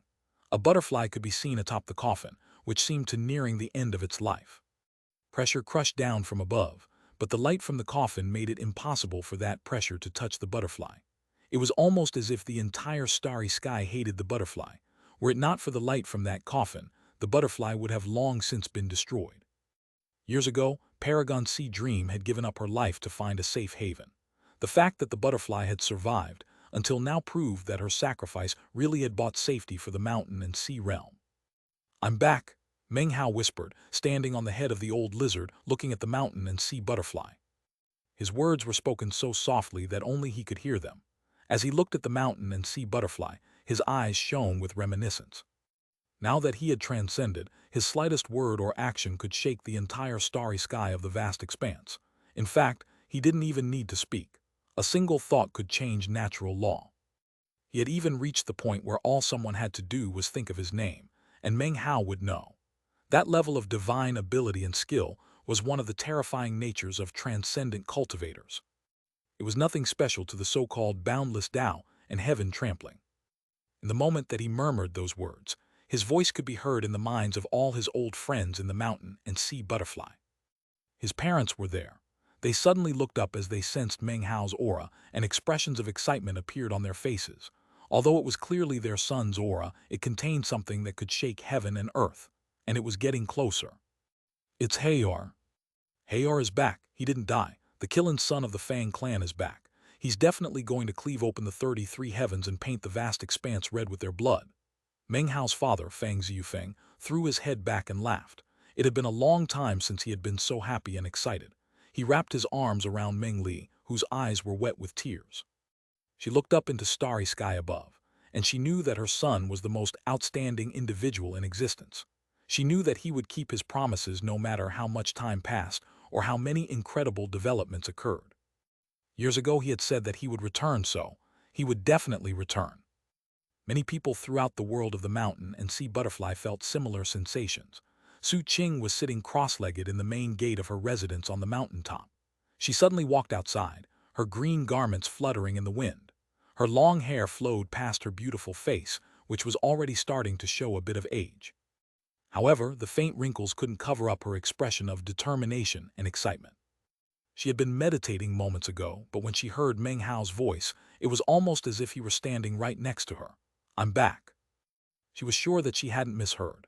After rushing out, she stood there at the top of the mountain, looking up anxiously into the sky. She gripped her garment tightly with both hands, tears streaming down her face. Those tears contained joy and her longing for Meng Hao, feelings which had been growing for 2,000 years. Meng Hao, she said, smiling. Her smile was as beautiful as a blooming flower, causing everything around her to somehow fade. She knew that Meng Hao was back. Her husband was out there in the starry sky above. He was back just as he had promised. Chapter 1544, Excited and Trembling. Within the world of the mountain and sea butterfly, Wang Yaokai was practicing cultivation in a desert. He had spent the last 2,000 years tormenting himself, tormenting his fleshly body, his divine sense, his mind. By means of this brutal method of training, he had constantly increased his battle prowess. He had come to be an object of veneration for countless people in the mountain and sea butterfly. Normally speaking, he should never have been able to live so long. In fact, there were many powerful experts in the mountain and sea butterfly whose longevity should have been cut off long ago. However, the bronze coffin that the butterfly rested on emanated intense time power, to prevent the 33 heavens from encroaching. That power nourished and protected those who inhabited the world of the mountains and seas, even those who should have died in the past. Wang Yaokai's eyes were black pits that he hadn't opened for countless years. Currently, he was trudging along through the desert when suddenly he stopped and looked up. Then he started laughing uproariously. Boundless cultivation-based power erupted out of him, causing a tempest to spring up. That aura, that voice. Meng Hao, it's Meng Hao. Wang Yaokai once again laughed heartily. Another part of the mountain and sea butterfly world was a flourishing sect. Fatty was there. He was now a middle-aged man, so fat that he looked like a mountain. However, he emanated the powerful fluctuations of the Tao realm. Although he couldn't measure up to Wang Yaokai, he was still one of the most famous experts in the mountain and sea butterfly world. Considering everything he had experienced in the past, the words he spoke in the sect were like orders from the heavens. He was currently crunching a spirit stone to bits in his mouth, which was his special method of cultivation, something different from others. Even as he absorbed the spirit stone, he suddenly shivered as a sensation overcame him which had experienced in the past. This time, however, it was vastly more intense. He suddenly turned into a blur of motion as he flew up into the sky. He looked up trembling, then let out a powerful, excited roar. After being stifled for so many years, he was at long last able to explode with madness. All of the disciples in the sect were completely shocked. The sect elders flew up into the air to look in astonishment at Fatty, their patriarch. Ha Meng Hao, damn it, you're finally back. I heard you, Meng Hao. Fatty roared with joy, tears streaming down his face. More than 2,000 years. We've been waiting for you for more than 2,000 years. At long last, you're back. People down below looked up at their patriarch, who was laughing and crying, and weren't sure what was happening. Most of them had been born in the recent centuries, and thus couldn't hear or sense what Meng Hao's old friends could. A moment later, a few hundred old-timers flew up from within the sect. They were trembling, unsure if what they had sensed moments ago had been an illusion or not. But seeing Fatty react in such a way caused excitement to rise up in their hearts. Was that really Meng Hao? It really was, he's coming back. It was Meng Hao, it was him, the demon sovereign. All of the old-timers began to shout in excitement. As for everyone else, their confusion gradually gave way to shock. Meng Hao, the exalted demon sovereign. According to the stories, he was the #1 most powerful expert in the mountain and sea realm who saved us all 2,000 years ago. The exalted demon sovereign is back. Is it for real? One disciple after another began to tremble and cry out. In another location was a husband and wife, who were none other than Meng Hao's sister Fang Yu and son Hai. They flew out from their residence to hover in midair, looking excitedly up into the sky. Fang Yu's tears of joy blurred her vision as she said, "Little brother." Sun Hai looked very excited and started laughing out loud. Their reaction caused 3 beams of light to fly up and join them. There were 2 men and a woman, all of them young. These 3 were none other than Fang Yu and Sun Hai's children. These 3 younger ones rarely saw their parents acting so emotionally and couldn't help but ask what was happening. "Dad, Mom, what's going on? What happened?" "It's your uncle," Fang Yu cried. "He's back." Her eyes were shining more brightly right now than they had for centuries. "Our uncle Meng Hao, the exalted demon sovereign." Meng Hao's nephews and niece almost couldn't believe what was happening. They had been born into an era in which Meng Hao was a legend. In fact, to everyone born in the past several centuries, Meng Hao wasn't even a cultivator. He was a story, a myth. Somewhere else in the world of the mountain and sea butterfly, the aura of a 7 essences paragon suddenly exploded out, leading to widespread shock. Suddenly, an old man appeared up in midair. It was none other than Grandpa Meng. He had already elevated his cultivation base to the level of a 7 essences paragon, becoming one of the 4 grand guardians of the mountain and sea butterfly. He looked up into the sky, then threw his head back and laughed uproariously, tears of joy streaming down his face. In another area was yet another 7 essences aura. Rumbling sounds echoed out from a puppet which stood tall over a certain city. That puppet was none other than the paragon from the first heaven, who Meng Hao had sealed early in the mountain and sea war. At the same time, far to the east was an unearthly region in which countless dead souls flew to and fro. This was the mountain and sea butterfly's underworld, where reincarnation was governed. Shockingly, the aura of an 8 essences paragon emanated out from here. It was none other than Siddhigarbha. In the past, he had been the most powerful of the mountain and sea lords. In the far west was a boundless sea. Suddenly, a massive wave exploded up, atop which stood a young man. Gradually, an enormous whale became visible beneath him. The whale seemed to be a creature of constant transformations, with its appearance randomly changing.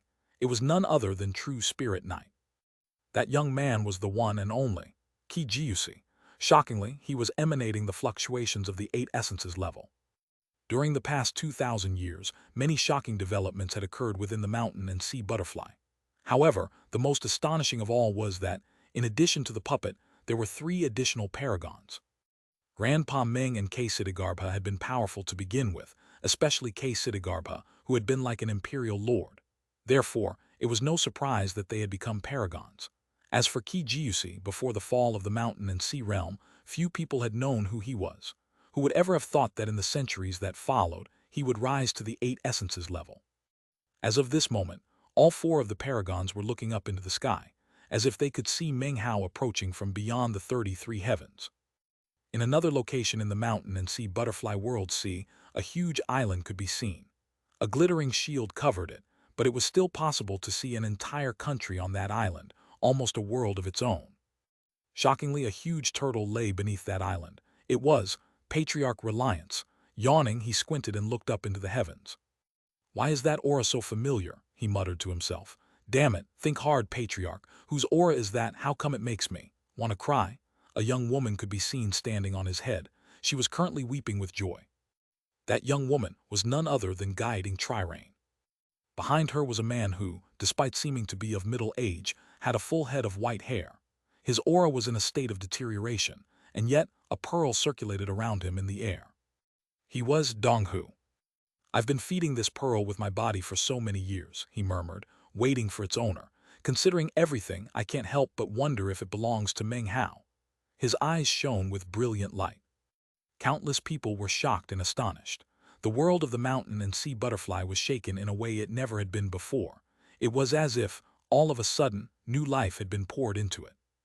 All of Meng Hao's old friends were whipped into excitement, including Li Linger, who was carrying on Sea Dream's legacy, and Jixiang. There were other cultivators too, all of whom were extremely excited. "He's coming back. Meng Hao is back. The demon sovereign is back." Everyone was excited and shouting. The moment they had all been waiting for was finally here. At the same time, powerful ripples emanated out from the huge army. Their speed increased, sending the mist of the vast expanse into chaos. The outsiders who lived in the 33 heavens didn't seem to notice. They didn't know what was coming and apparently didn't even care.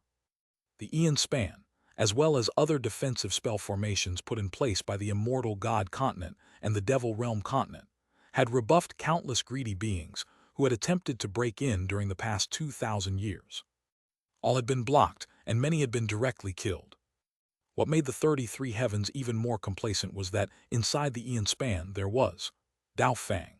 He was their guardian, and thanks to the help of the Immortal God Continent and the Devil Realm Continent, his cultivation base was even higher than it had been in the past. And yet the person they had all put their faith in, Dao Fang, was currently trembling. Chapter 1545. Dao Fang, do you remember me? Dao Fang's fur stood on end as a sensation of unprecedented crisis raged through him. It was the most intense sensation of danger that he had experienced since the 2 times the mountain and sea realm had been destroyed. He almost felt as if he couldn't breathe, and his cultivation base was trembling. He saw the army approaching, the terrifyingly endless number of cultivators. Furthermore, he could sense that there were numerous terrifying individuals within the larger army as a whole. He couldn't see Meng Hao, only the huge old lizard. It was as if he didn't even qualify to see the figure who stood atop the lizard's head. Instead, all he could see in the place that Meng Hao was standing was a swirling vortex, a vortex that could seemingly distort the entire starry sky. Dao Fang didn't hesitate for even a moment. There was no time for him to even cry out. He quickly performed an incantation gesture, then pointed out, causing the Aeon Span to begin to rumble. Powerful ripples exploded out as the Aeon Span manipulated the mist of the vast expanse into creating a huge barrier that prevented the approaching army from even seeing inside of it. Dao Fang then performed another incantation gesture, causing 2 additional auras to emanate out from the spell formation. Of those 2 auras, one represented the Immortal God Continent, and the other represented the Devil Realm Continent. They merged into the mist around them, spreading out in all directions, serving as a sign and a warning.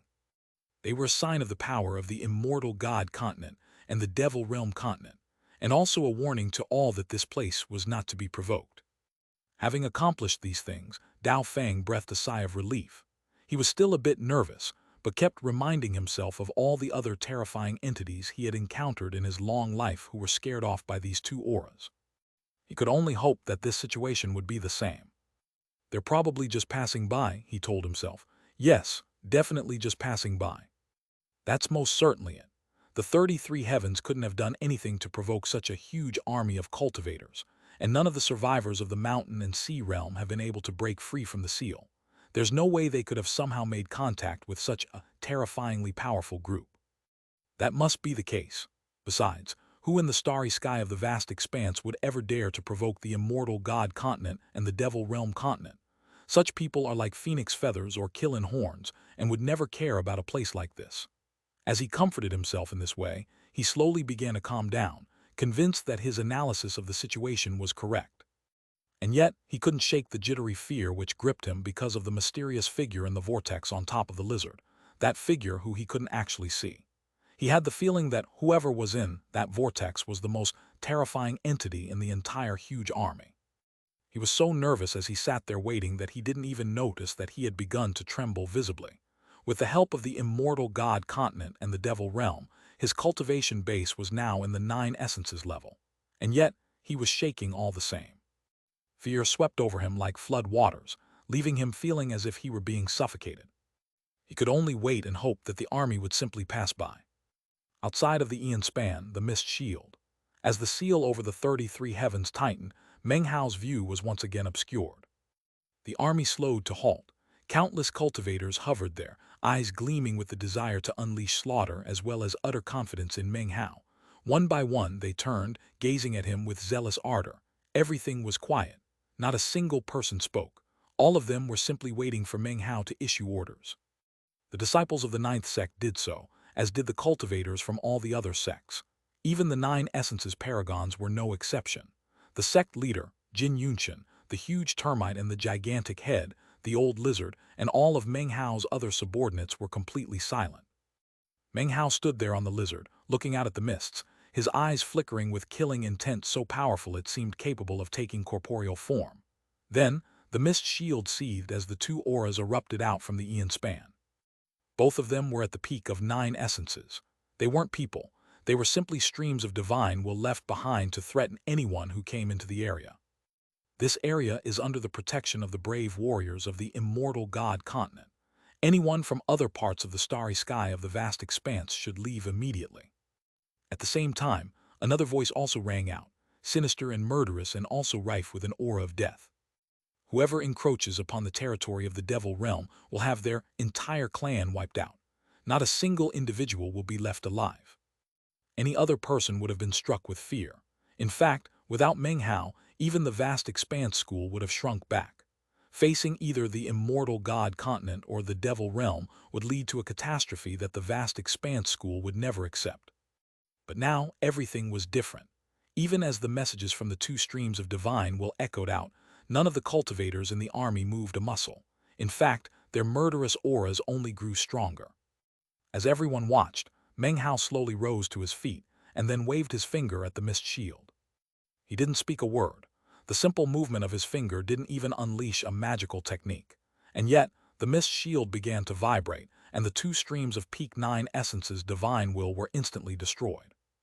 At the same time, countless heaven-shaking, earth-shattering roars echoed out from within the army. Their killing intent rocketed up, and in the blink of an eye, vast quantities of cultivators shot out toward the mist shield. The sect leader and the others, numerous peak 9 essences cultivators, all unleashed divine abilities at the same time. The mist instantly began to collapse. Beneath the mist shield, inside the Aeon span, Dao Fang was getting even more nervous. He could see the mist outside being attacked in unprecedented fashion, and could also sense the 2 sealing marks left by the immortal god continent and the devil realm suddenly cracking, and then transforming into ash. They were destroyed in an instant, as if they were insignificant. Even more shocking was that, as they were transformed into ash, 2 black threads shot through the mist shield, looking for the source of the sealing marks, as if to obliterate whoever had controlled them. Dao Fang was completely stunned. Gasping, he shot to his feet. At the same time, the mist shield outside of the Ian span was being ripped away as if by enormous hands. Massive booms echoed out and the starry sky shook. It only took a few moments for the mist to be completely ripped open. It was torn apart from either side, revealing the Ian span, the 33 heavens, and even Dao Fang, who by now was trembling in fear. Rumbling sounds filled the starry sky as the army advanced. As divine abilities shot out and slammed into the Ian span, the intense sound of explosions echoed out, startling numerous outsiders down in the 33 heavens, none of whom could imagine what was happening. The Ian span was a shield that could not be easily broken through. Even Shui Dongliu had plotted and calculated for years and years before figuring out a way to do so. Besides, the shield had been bolstered and strengthened for 1,000 years. The immortal god continent and the devil realm had paid significant prices to ensure that it was stable. But now, it only took a moment for cracks to spread out over its surface. Countless figures appeared outside, all of them unleashing relentless attacks that pushed the Ian span to its breaking point. Among those figures were a golden-robed young man, an old man with white hair, a man surrounded by a windstorm, and a woman whose spectacular beauty was visible despite the mist which surrounded her. 9 essences, the great circle of 9 essences. Dao Fang was flabbergasted. All 4 of those people were at the great circle of 9 essences, and any one of them could shake heavenly bodies with the tap of a foot, and these 4 were apparently only the vanguard. They were joined by more than 10 other cultivators, all of whom were attacking, not just with the power of 9 essences, but rather the peak. Peak, 9 essences. Dao Fang's mind was spinning. He had never seen so many 9 essences cultivators together and couldn't imagine how it would be possible for them to all be acting in concert. Furthermore, these people were mere soldiers. None of them were the general who commanded the army. More terrifying than them was the old lizard a bit further off, who looked like a world unto itself. Next to the lizard was a terrifying head, and in the other direction was a huge termite whose eyes radiated merciless light. Those 3 left Dao Fang feeling as if all the light had faded from the world. Despair filled his heart as he confirmed that those 3 were past the great circle of 9 essences and were borderline transcendent. "There's a misunderstanding here," he shrieked. "Fellow Taoists, we are the 33 heavens. We don't get involved with the enmities of the outside world. We've never offended anyone, and in fact, we've never even left our spell formation. Please tell me what's going on. We are a subordinate world of the immortal god continent and the devil realm. Fellow Taoist, please tell me why this is happening." More figures were flying out from the 33 heavens, and all of them were trembling in fear. Dao Fang's cries were filled with confusion and fury. He couldn't help but feel that it was unfair for this to be happening, considering they hadn't offended anyone this powerful. It was at this point that a cool voice suddenly echoed out through the starry sky. Dao Fang who destroyed the 8th mountain with a single staff strike. Do you remember me? Note from Deathblade. When RWX and I went to meet with Urgen recently, Urgen mentioned that Dao Fang started out as the monkey friend of Su Ming, the MC of the book Beseech the Devil. If when that book gets a good translation team, keep an eye out for Dao Fang. /expand. There was nothing awe-inspiring about what he said. In fact, his words seemed laced with sorrow. And yet within the sorrow, Dao Fang could also hear hatred, a hatred that would not dissipate even if the 33 heavens were destroyed. It was the type of hatred that could spawn killing intent so powerful that it would not be sated even if the starry sky were overthrown, or the vast expanse destroyed and filled with the reek of blood. As soon as he heard those words, his jaw dropped, and he subconsciously looked up toward the huge lizard outside of the Ian span, and the mysterious figure in the vortex on its head. Slowly that figure began to grow clearer and clearer. Dao Fang began to pant, and his eyes went wide with disbelief. Soon, he could clearly see the figure's face in every detail. Dao Fang began to tremble, and his mind felt as if it were being filled with countless lightning bolts and thunderclaps. He simply couldn't believe what he was seeing. It was so preposterous that he couldn't help but rub his eyes to clear them. "Ha ha ha, how could it be him?" he muttered to himself, shivering. "I must be seeing things. Ha ha." After rubbing his eyes, he looked over again, and his face drained of blood. All he could do was gape in shock, his mind devoid of thought, a complete blank. He couldn't prevent himself from shaking visibly, and his eyes were instantly shot with blood.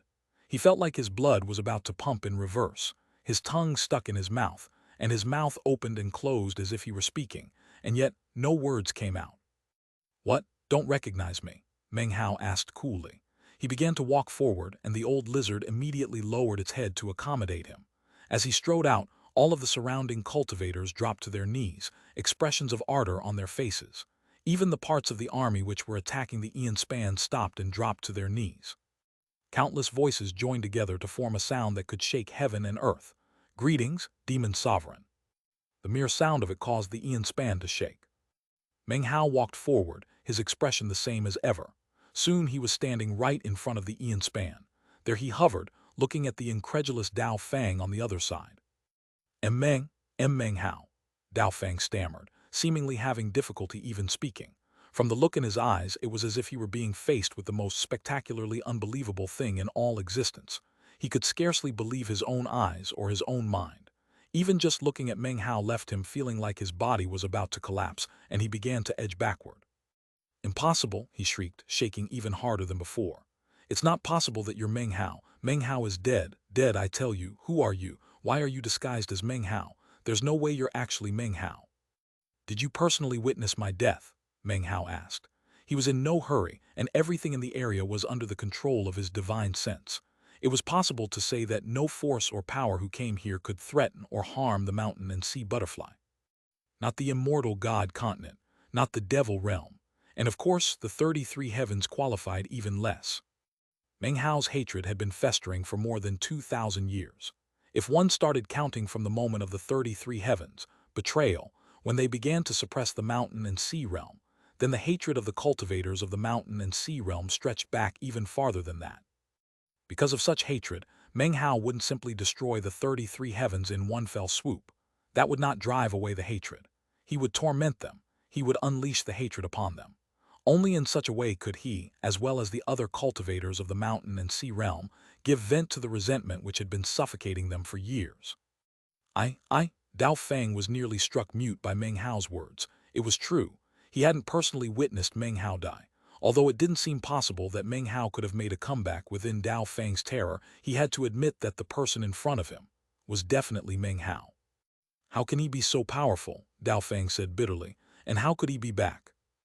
As his voice echoed out beneath the Ian Span, the other cultivators of the 33 heavens heard it, including the powerful experts who had just flown up.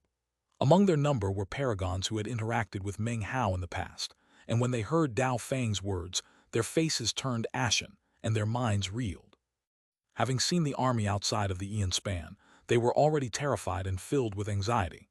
Facing such a huge army left them completely at wits' end, and they could only be as careful as possible. Even if they had to beg and plead for mercy, they would. For the 33 heavens to be faced with an army like this was like a tiny kingdom facing an empire. There was simply no way to compare. It was like a baby fighting a strong young man. After seeing Meng Hao with their own eyes and hearing Dao Fang's words, the powerful experts from the 33 heavens began to shake in disbelief. Meng Hao. He's that paragon from the mountain and sea realm.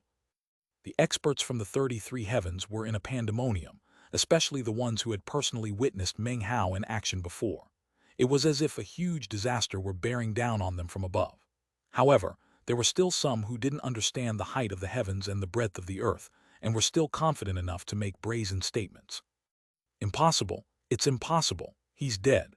And even if he didn't die back then, the immortal god continent and the devil realm continent have been searching for him ever since. There's no way he could still be alive. And even if he were alive, how could he possibly have command of such a powerful force?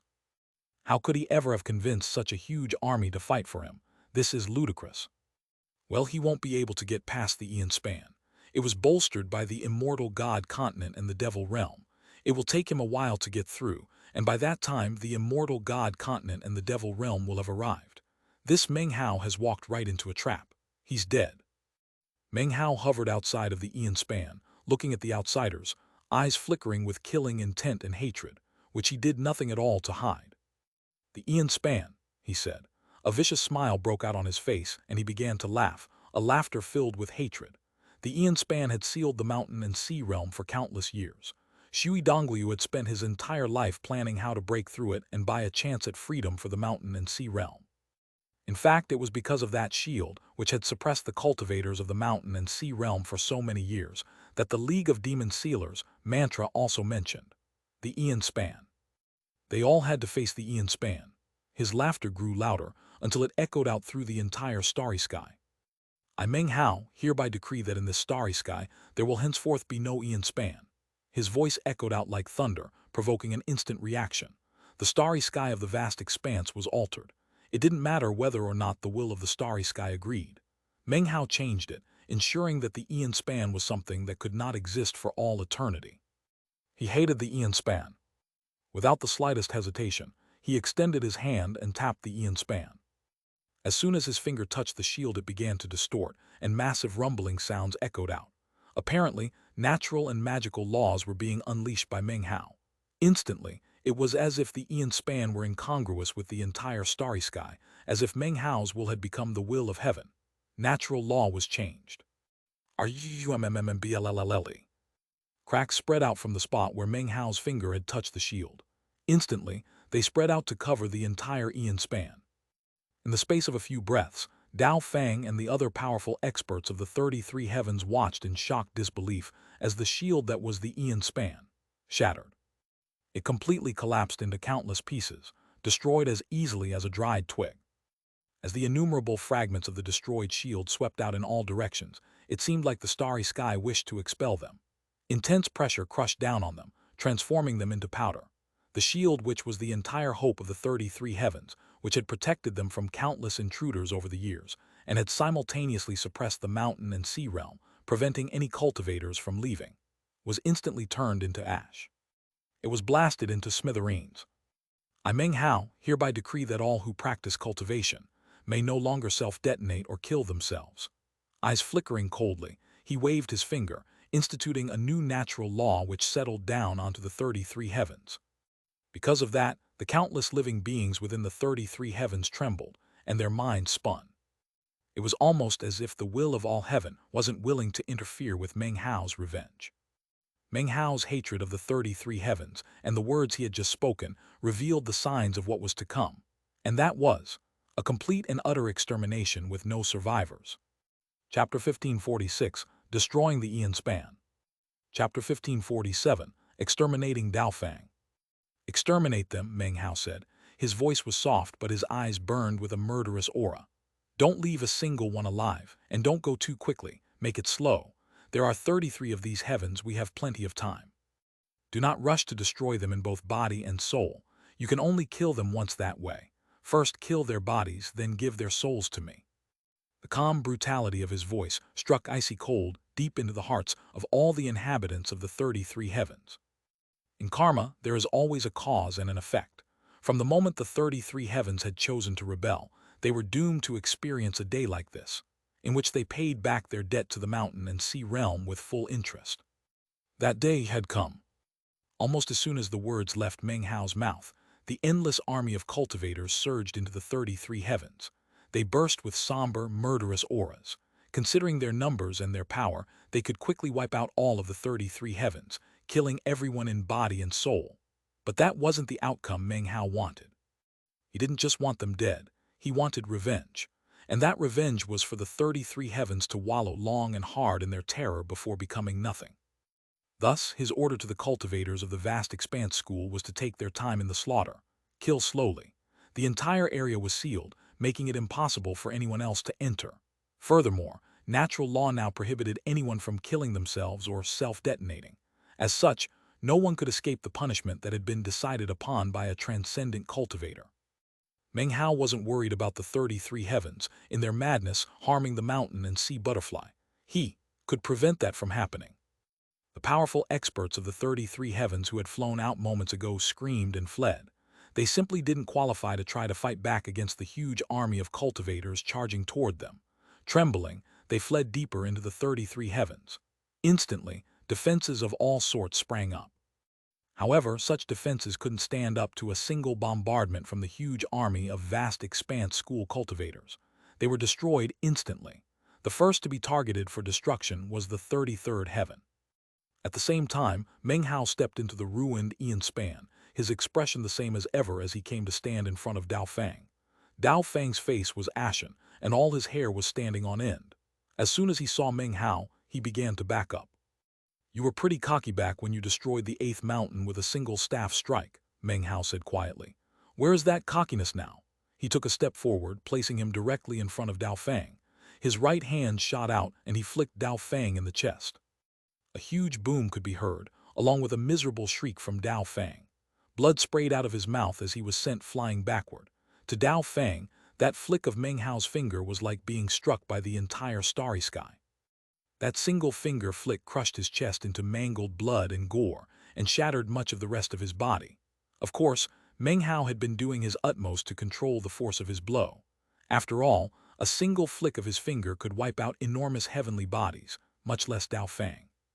There was no way Meng Hao would allow Dao Fang to die so easily.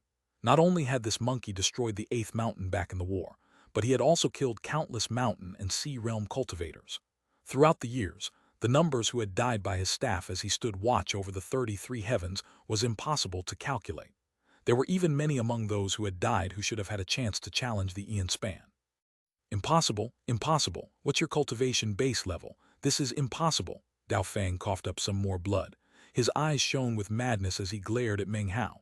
Finally, he threw his head back and let out a bitter howl. He was afraid, terrified. Never in his wildest dreams could he have imagined that Meng Hao would not only return, but would have a massive army at his beck and call. If that were all there were to it, it might not be a big deal, but most shocking of all was that Meng Hao's cultivation base had reached an unexpectedly shocking level. Dao Fang had never met anyone who could use a single sentence to prohibit the existence of the Aeon span, and then use a single finger to destroy it. The truth was he had seen all of the countless powerful experts in the army who looked at Meng Hao with zeal and awe, but he simply couldn't accept the thought of that single word. Transcendence. Meng Hao took another step forward, bringing him back in front of Dao Fang. He reached out and tapped Dao Fang's right arm. Cracking sounds rang out as the arm shattered, and then collapsed into a haze of gore. Dao Fang was shaking violently. He wanted to flee but couldn't. The pressure weighing down on him made that impossible. All he could do was glare at Meng Hao. Didn't control my power well enough, Meng Hao said, shaking his head. He reached out and pinched Dao Fang's left hand, crushing his 5 fingers one by one. Shaking, Dao Fang let out a blood-curdling scream. After his hand was crushed into a pulp, Dao Fang could only watch in horror as Meng Hao continued to pinch his fingers up the length of his arm, crushing it bit by bit. Then came his legs, then his torso. All of Dao Fang's bones were crushed, even his spine. Meng Hao smiled, a grotesque smile that made it look like he was crying. He allowed Dao Fang to scream until his voice began to go hoarse. And yet, Meng Hao wasn't finished yet. The cultivators from the vast expanse school, who could see what was happening, gasped. There was no need to mention the reaction from the screaming cultivators of the 33 heavens. Meng Hao looked over at the army from the vast expanse school. Understand now, he said. Do it like this. Don't let them die quickly. After a moment of silence, the army shouted their response. The orders of the demon sovereign shall be heeded. It didn't take long before blood-curdling screams rang up from within the 33 heavens. All of the outsiders from the 1st to the 33rd heavens were trembling in terror. Kill me, Dao Fang screamed. Kill me, Meng Hao. Meng Hao shook his head. Reaching out, he pushed his hand down onto Dao Fang's chest. Massive power erupted into Dao Fang, causing all of the blood in his body to spray out through his fur. His entire body was completely drenched in blood. Dao Fang couldn't hold back his screams. He was shaking violently, his entire body twisted and distorted, filling him with pain and terror that was almost impossible to endure. I'm far from finished, Meng Hao said quietly. He reached out and waved his hand, causing all of Dao Fang's blood to form together in the palm of his hand in the form of a single drop. You dying isn't enough, not after you've killed so many cultivators of the mountain and sea realm. Let me explain how Meng Hao does things. A blood debt must be paid with blood. If you kill one of my people, I'll kill all your people. With that, he sent his divine will into the drop of blood. Let's see where exactly the people of your bloodline are, he smiled. And when Dao Fang saw that, it was the most terrifying thing he had even seen. Unfortunately, even he could detect the grief and bitterness within that smile, feelings which had been festering for centuries. A look of madness appeared in Dao Fang's eyes, and he began to struggle. Considering how hard you're struggling, it seems there must be people you care about, people you wish to protect. Meng Hao's eyes glowed with red light, and demonic chi swirled around him. As his divine sense entered Dao Fang's blood, he found all of the beings throughout the starry sky of the vast expanse who had blood compatible with Dao Fang's. Not many, he said softly. A total of 375 bloodlines, some here in the 33 heavens, others on the outside. With that, he clenched his fist down onto the drop of blood, destroying it. As he did, all entities of the same blood as Dao Fang, regardless of whether they were in the 33 heavens or elsewhere in the starry sky of the vast expanse, all dropped dead. Dao Fang howled like a wild animal. It was at that point that Meng Hao's hand came to rest on his head. "It's not over yet," he said. "In addition to your bloodlines, there are also your successor disciples, also the person who taught you cultivation, and your other disciples. I will take every good memory that you have and destroy it, just like you did to the mountain and sea realm." Dao Fang was shaking, and a pleading look appeared in his eyes. He had never imagined that the day would come in which vengeance was inflicted upon him in this way. He fully understood that he wasn't the only one that Meng Hao wished to torment in this way. Considering the orders he had given the army to capture the souls of the inhabitants of the 33 heavens, it was clear that he planned to treat the entire 33 heavens this way. Thinking of begging for mercy. Do you remember how many innocent people begged for mercy back when you destroyed the mountain and sea realm? Unfortunately, when you crushed the 8th mountain, I don't think you even noticed them. Meng Hao's hand pushed down onto Dao Fang's head, and suddenly his memories appeared inside Meng Hao's mind. Then, karma threads appeared, which Meng Hao began to viciously sever, one by one. Dao Fang could hear someone scream with each severed karma thread. In the end, he was left shaking, his eyes blank as Meng Hao extracted his soul. "Your fleshly body is destroyed," Meng Hao murmured, "but your soul will not rest in peace." Meng Hao waved his hand and a sea of flames appeared up above. He threw Dao Fang's soul into the fire, where it would burn and be tormented for all eternity. As long as Meng Hao lived, that torment would never end. As I predicted, little Shanks is dropping his translation of Return of the Thief to pick up something completely different. Check it out here. Very shocking turn of events. Chapter 1548, Vicious. Meng Hao let out a long sigh as he strolled toward the 33rd heaven. By the time he arrived, all of the outsiders there were dead. Their fleshly bodies were destroyed all the way down to their bones. Their memories and bloodlines were destroyed, and their souls extracted. The captured souls were then delivered to Meng Hao by the vast expanse school army. He hovered in the air above the land mass itself, pouring the souls into the sea of flames, where they would suffer eternal torment. "That went too quickly," Meng Hao said in a soft voice. "From here on out, spend a full day wiping out each land mass." In response to his words, the cultivators of the vast expanse school shivered. At this point, they fully understood the insane depth of Meng Hao's hatred for the 33 heavens. With that, Meng Hao lifted his right foot and stamped it down onto the 33rd heaven. Rumbling sounds echoed out as cracks spread out to fill the entire land mass. Then it began to crumble. Buildings toppled. Everything was destroyed, transformed into nothing but dust. It all happened in mere moments. The 32nd heaven was revealed, along with the countless terrified outsiders upon it. They began to cry out miserably as Meng Hao waved his hand, sending the army of cultivators on the offensive. As they began their charge, Meng Hao looked down at one particular outsider. "I remember you," he said. "Back then, you were an imperial lord and you still are now. What a pity you've made no progress." The outsider trembled and began to back up. But then, he was dragged through the air toward Meng Hao, screaming in terror and despair. Meng Hao grabbed him by the neck and methodically crushed his bones. His screams filled the entire 32nd heaven as Meng Hao used a full day to destroy his fleshly body and then extract his soul. By that point, the 32nd heaven was completely silent. All of the outsiders died screaming, bubbling with resentment that rose into the air in the form of a powerful aura, which then unleashed a stifling pressure. Meng Hao looked at their souls for a moment before gathering them up and casting them into the eternal torment of the sea of flames. An aura of resentment, screw off. Meng Hao let out a cold harumph, the sound of which echoed like thunder through the starry sky. The aura of resentment instantly shattered and vanished into nothing. Resentment is useless. After all, the resentment of the mountain and sea realm back then exceeded this resentment exponentially. Killing intent flickered in his eyes as he waved his hand toward the lands below. Rumbling could be heard as the 32nd heaven shattered, transforming into nothing but ash. The remains of the sinners were wiped away, and the 31st heaven was revealed.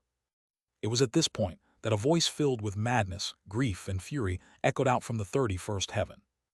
Meng Hao, if you dare to advance another step, will destroy the mountain and sea butterfly. At the same time, countless figures shot out from the first heaven toward the mountain and sea butterfly. When Meng Hao saw that, he laughed. That laughter grew louder and louder, filling the starry sky. The outsiders from the first heaven who were attempting to invade the mountain and sea butterfly all trembled and lurched to a halt. They had lost their ability to move, and even lost control of their cultivation bases. Looks of confusion appeared on their faces as they hovered there, motionless. At the same time, a powerful pressure began to build up around them. Within that pressure, they could sense the flow of time power. It was Meng Hao, but rather, a force flowing out from the nearby coffin. Apparently, only those who had its permission could enter that area. Blood-curdling screams rang from beneath the first heaven, echoing all the way up to the 31st heaven. All outsiders who heard it were left trembling and in despair. However, none of them could self-detonate or commit suicide. They were forced to wait for their enemies to come kill them, to torment them, to extract their souls and send them into the sea of flames. Even if you don't count the era of Paragon 9 seals, just the hatred that I alone have experienced has lasted for 2,000 years, Meng Hao said. To end it quickly would be wrong. Therefore, all outsiders of the 33 heavens will continue to pay the price for their destruction of the mountain and sea realm. Meng Hao did not feel that this punishment was excessive, or that he was being cruel. It was simply repayment for the countless dead of the mountain and sea realm. Back when the 33 heavens invaded the mountain and sea realm, they didn't just kill the cultivators. They also massacred the mortals. They yearned for the complete and utter destruction of the mountain and sea realm. To Meng Hao, the resulting hatred meant that no amount of torment was excessive. The army of cultivators began to spread out through the 31st heaven to unleash destruction. A day later, they descended onto the 30th heaven.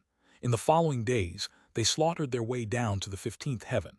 By that time, the surviving outsiders' minds were overwhelmed with terror. They pled, they wept, they begged, but Meng Hao had no pity for them. He couldn't stop thinking about the brutality of the destruction of the mountain and sea realm and all the despair he had seen on the faces of the people he knew before they died. Back then, he had hated the fact that his cultivation base was insufficient. He had hated the brutal injustice of heaven and earth. Now he hovered in the air above the 15th heaven, voice laced with grief as he murmured, "Listen, do you hear that? Souls of the mountain and sea realm who fell to the outsiders, do you hear that? They are pleading, begging, weeping. What do you think? Should we forgive them?"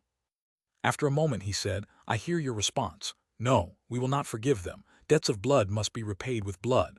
They yearn to destroy the people of the mountains and seas, so I will wipe them out completely." He looked sad and yet was smiling.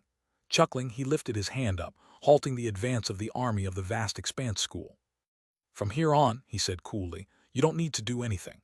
With that he looked down toward the 15th heaven and roared, "Hear me, ye who rebelled against the mountains and seas. There are 3 9 essences paragons among your number. The 3 of you, get the hell out here immediately." His voice echoed out like thunder through all of the remaining heavens down below. When he destroyed the eon span, he could sense that the 33 heavens were much stronger than they had been in the past. Back in the original war, they didn't have any 9 essences paragons, but now they had 3, or 4 if you counted Dao Fang. As his voice echoed out, the 15 land masses trembled. The 3 paragons he had referred to began to shake. They hadn't dared to try to fight Meng Hao or his army from the vast expanse school, and had instead fled, hoping to hold out long enough to be saved by the immortal god continent and the devil realm. As soon as they showed their faces, they were grabbed by Meng Hao's divine will and dragged out of the land masses. One of them was an outsider who looked like a middle-aged man. How could Meng Hao have forgotten this man? Back when the 33 heavens invaded the mountain and sea realm, he had been an 8 essences paragon. The other 2 were cultivators who had been subsequently groomed by the immortal god continent and the devil realm continent. Obviously, those 2 forces had paid a heavy price to help these outsiders rise to the 9 essences level. In the past, the 33 heavens had never had any 9 essences cultivators. At the most, they had people who were on the verge of breaking through. Back in those days, the power of 9 essences cultivators like this would have been like the might of the heavens to Meng Hao. But now, he could see that even though they were at the 9 essences level, their 9th essences had actually been forced upon them.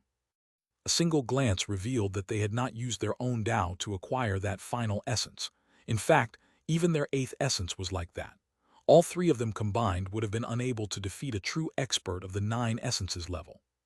The 3 of them were trembling. their faces filled with despair as they looked at Meng Hao and the huge army behind him. One of them gritted his teeth and said, "The immortal god continent and the devil realm are coming. You're dead, Meng Hao, dead." Meng Hao didn't respond. He waved his finger, and the 9 essences cultivator in the middle of the group of 3 burst into flames and began to scream miserably. The other 2 howled, unleashing all the power of their essences as they tried to flee. Meng Hao waved his right hand, causing a pitch-black wind to spring up, which instantly enveloped one of the fleeing paragons. His flesh and blood was flayed, and he screamed as he was dragged back to the other 9 essences cultivators, whereupon he also burst into flames. These magnificent 9 essences cultivators were like ants to Meng Hao. Were it not for the fact that he wished to torment them, he could have killed them with a mere glance, or by merely brushing them with divine will. "And that just leaves you," Meng Hao said. "Long time no see." The final 9 essences expert was the middle-aged man who had once been the most powerful expert of the 33 heavens. Now, he was trembling and even tried to say something in his defense. Before he could, Meng Hao strode forward, grabbed the man's head, and then began to bash it against the surface of the land mass. Boom! Boom! Boom! Chapter 1549. The lands of the sinners shall not remain. Meng Hao didn't accompany his actions with words. He simply pounded the man's head into the ground over and over. The man screamed as his true form was gradually revealed. He had the body of a flood dragon, but with no tail. He almost looked like a serpent of some sort. Booms echoed out as Meng Hao used his head to batter a huge hole into the 15th land mass. The outsider's bones were smashed, his blood drained, his life force completely cut off. At that point, Meng Hao finally stopped. Extracting the outsider's soul, he rose to his feet. By now, the faces of the other outsiders on the 15th land mass were completely ashen, and their minds were reeling. They were completely consumed by terror and hopelessness. To them, Meng Hao was absolutely the most terrifying entity in all of the starry sky. 9 essences paragons were looked up to by all of the outsiders in the 33 heavens, and yet they had just watched one of the supreme 9 essences paragons, someone who wielded the might of the heavens, tossed screaming into a sea of flames by Meng Hao. His body was burned into nothing, and his soul sank into the flames, where it would remain for all eternity. The other outsider in the black wind experienced incredible pain, as his flesh was flayed off of his body, as if by millions of blades. The third one he grabbed by the neck and proceeded to use him to bash another hole, both in the land mass and in the hearts of the other outsiders. That was especially the case because, up above, the 16th through 33rd heavens were not visible. The only thing that could be seen was a boundless sea of flames, within which were the souls of countless dead outsiders, screaming in torment. As the sound drifted down into the hearts of the outsiders below, it became a wellspring of terror, causing the outsiders to tremble in anxiety. The worst off were the ones who had participated in the war with the mountain and sea realm, whose fear was especially intense and deep. Many of them had seen Meng Hao before, and remembered everything which had happened back in the war, how countless cultivators of the mountain and sea realm had been killed. Meng Hao had been defiled, transformed from the immortal into the demon. Back then, he had thrown his head back and cackled in madness. That image now superimposed with the cold, merciless person in front of them, whose eyes burned with murder. Pleading, begging voices could be heard from the 15th heaven, and especially from the land masses further down. They were completely and utterly filled with fear. To Meng Hao, this was revenge. To them, it was a massacre, an extermination. There was simply no way for them to fight back against the terrifying Meng Hao and the army he had at his back. Many of the despairing outsiders now realized that Meng Hao's cultivation base was so powerful that he could simply wave his hand and destroy all of the 33 heavens, and wipe the outsiders away in body and soul. But he didn't. He was using a much more brutal method, holding back his hand, going slowly but surely as he crushed them into powder. It was a method that went beyond horrifying. Meng Hao stood there silently. From the first heaven all the way to the 15th, despairing voices could be heard crying out. It was something that was familiar to him, very familiar. Back when the mountain and sea realm had been destroyed, it had been just like this. The aura of despair was the same, just like it had been for the mountain and sea realm. "Next," he murmured, eyes flickering with killing intent, "I think I should force these outsiders to fight to their deaths. The way you treated the mountain and sea realm back then is how I will treat you today." That's fair, isn't it? When he thought back to all the people he had seen die, it almost was as if he were surrounded by countless ghosts, the ghosts of those valiant heroes of the mountain and sea realm who had fallen in death. Meng Hao laughed loudly as he stepped onto the 15th landmass. Just when the cultivators of the vast expanse school were about to follow him, he raised his hand to halt their progress. As of this point, Meng Hao didn't plan to let anyone else participate. His divine sense spread out to cover all of the outsiders of the 15th heaven, and at the same time, a second version of himself stepped off to the side. Then another, and another, as numerous clones were created. First there were 100,000, then 1 million, then 10 million, then tens of millions. They didn't seem to end.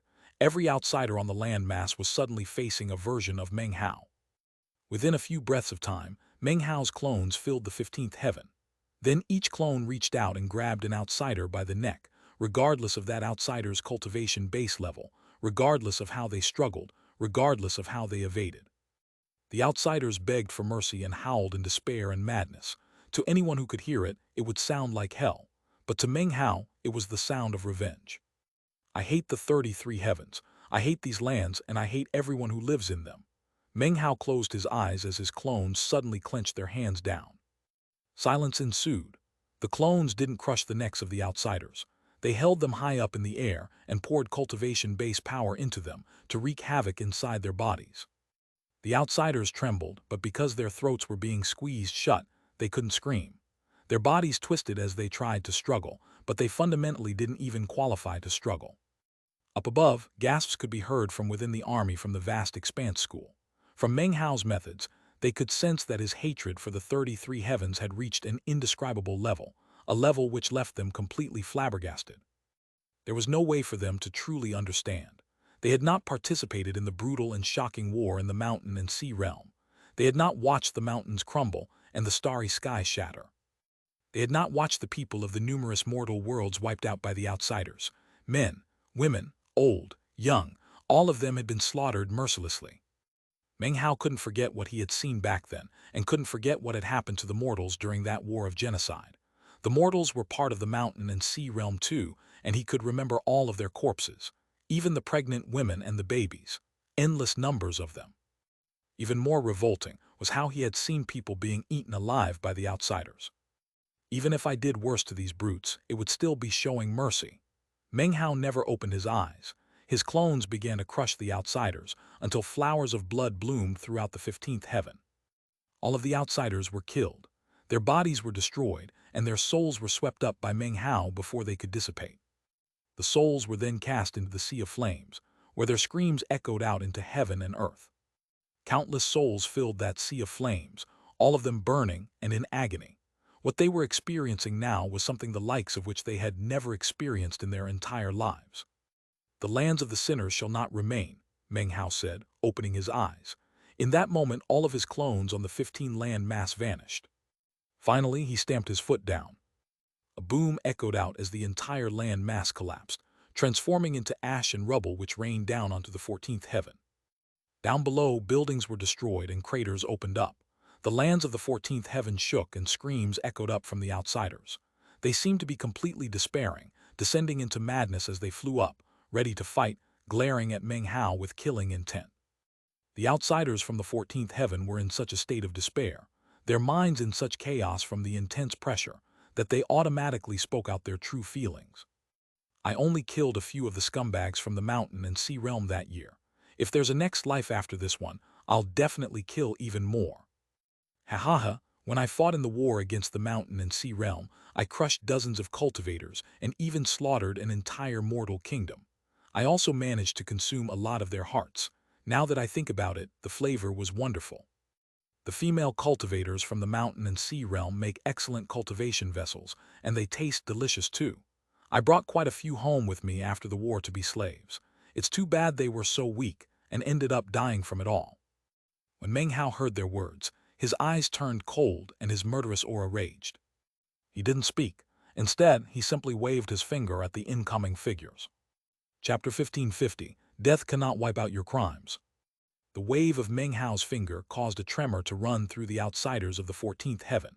A ripple spread out from his hand, almost instantly reaching the fastest among the group of outsiders.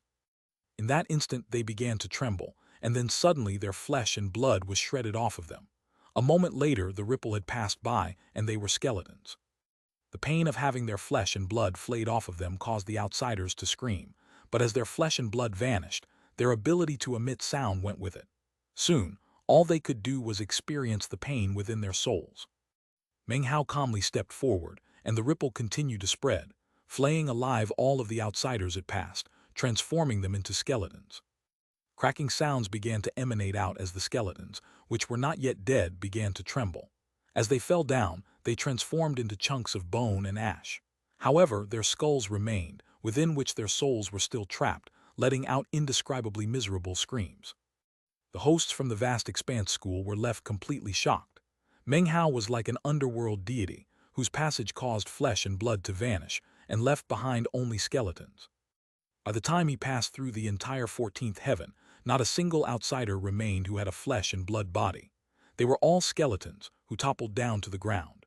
Inside their skulls, their souls writhed, screaming in voices that only divine sense could hear. Their pain was impossible to describe, both the pain of being flayed alive and also the twisting of their souls. Their bodies were telling them that they were dead, and yet the pain was telling them that they were. Meng Hao looked out over the land mass, and some of the hatred within his eyes faded, and yet it was still intensely powerful. He waved his hand, causing all of the skulls to fly up and converge together in the air. It was a sea of skulls, each one containing a soul. Screams echoed out, pleading for mercy. They were begging Meng Hao not to free them but simply to kill them. "Dying isn't that easy," Meng Hao said softly, waving his finger out in front of him. Cracking sounds emanated out as fissures spread out across the surfaces of the skulls. Instantly, the pain inflicted upon them was increased by tenfold. As they screamed, more cracking sounds echoed out and more fissures appeared. A moment later, the pain was so intense that the souls were slamming against the bone, trying to escape. They tried to kill themselves but were unable. The only thing they accomplished was adding further cracks to the skulls, leading to even more shocking pain. Meng Hao took his time. Several hours later, the skulls were transforming into ash. The pain experienced by the souls exceeded that of hell or of death. Their screams caused heaven and earth to grow dark. The outsiders down below trembled.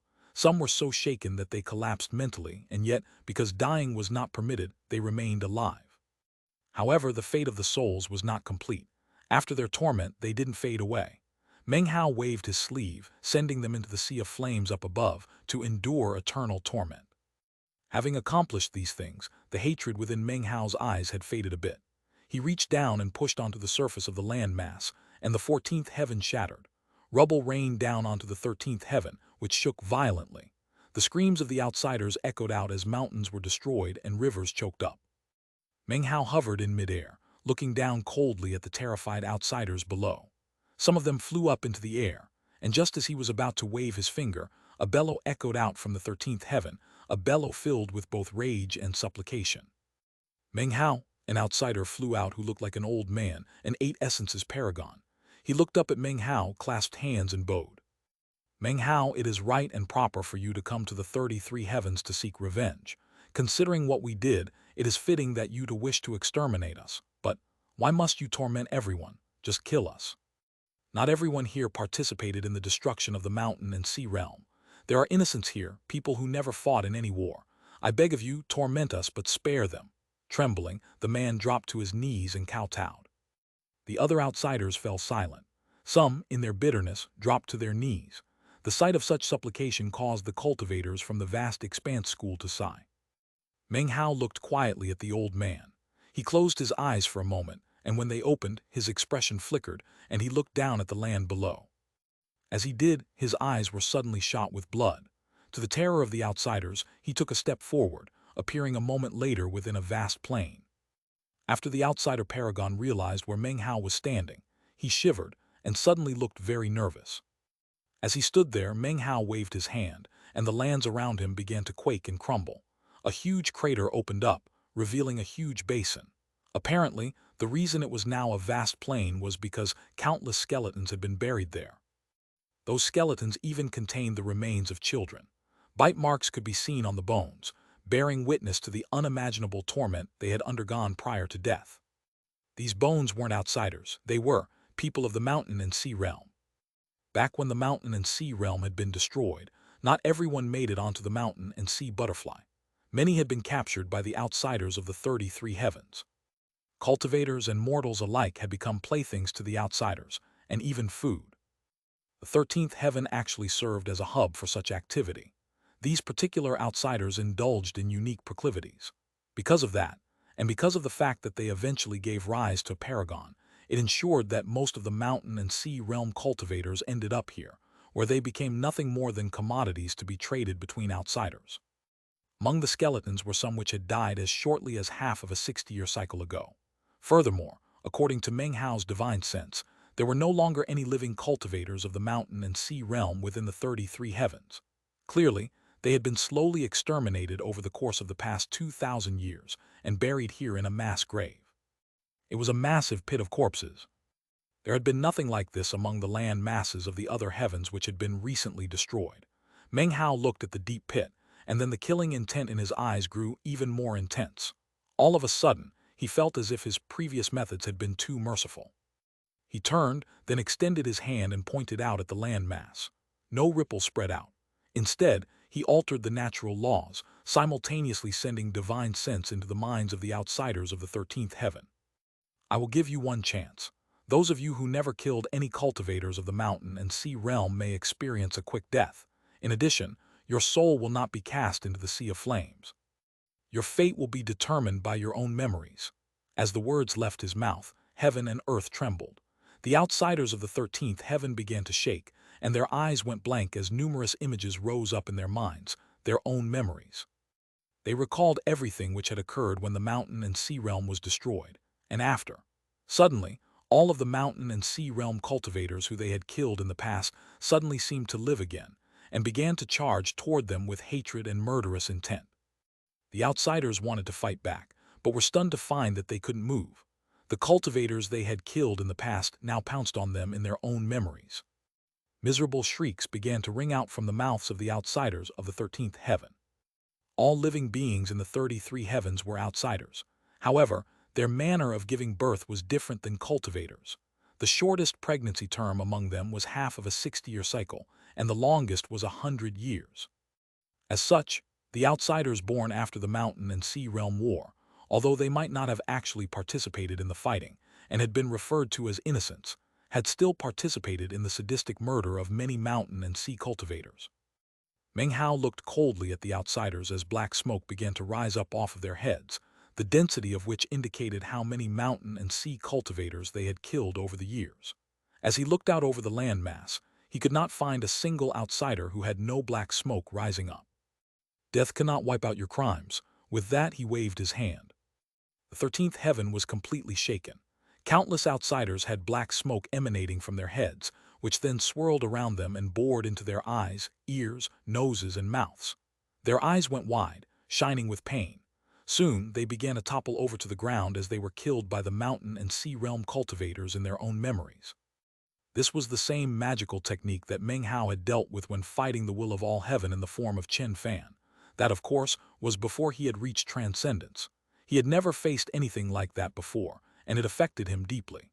After transcending, his own cultivation base allowed him to understand how the technique worked. Transcendent cultivators were omnipotent. All they had to do was think of something, and it could be done. It was a realm occupied by the immortal, the god, the devil, the ghost, and the demon. Meng Hao waved his hand, and the 13th heaven collapsed. The souls of the dead outsiders were extracted and thrown into the sea of flames to burn. As the 13th heaven fell apart, flaming rubble smashed into the 12th heaven below. Mountains collapsed, buildings were destroyed, cities were ravaged. The outsiders of the 12th heaven laughed bitterly. They wanted to fight back but were unable to. They wanted to self-detonate but couldn't. The only thing they could do was wait to die. Furthermore, the sea of flames up above contained innumerable burning souls, which led the remaining outsiders to clearly understand that death was not the end for them. True death was not such an easy thing. Meng Hao looked coldly at the 12th heaven for a moment before sending his divine sense out. I hereby seal your minds and reduce you to nothing but instinct. Slaughter your fellows. Instantly, all of the outsiders on the 12th heaven began to tremble.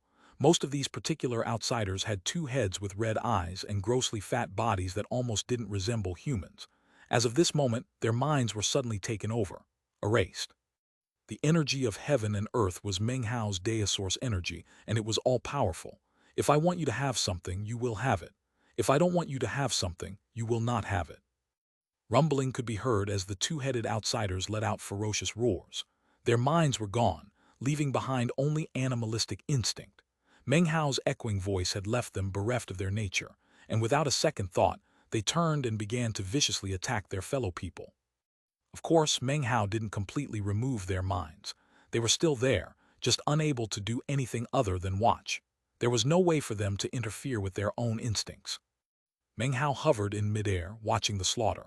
A moment later, he suddenly realized that this revenge did not make him happy. He only felt deep grief.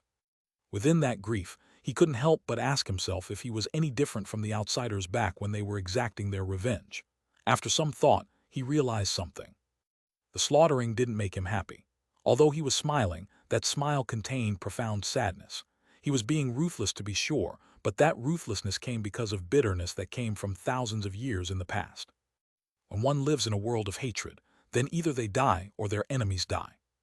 Back when the outsiders had been massacring the cultivators of the mountain and sea realm, they had been excited, elated even. Meng Hao looked down at the land mass below.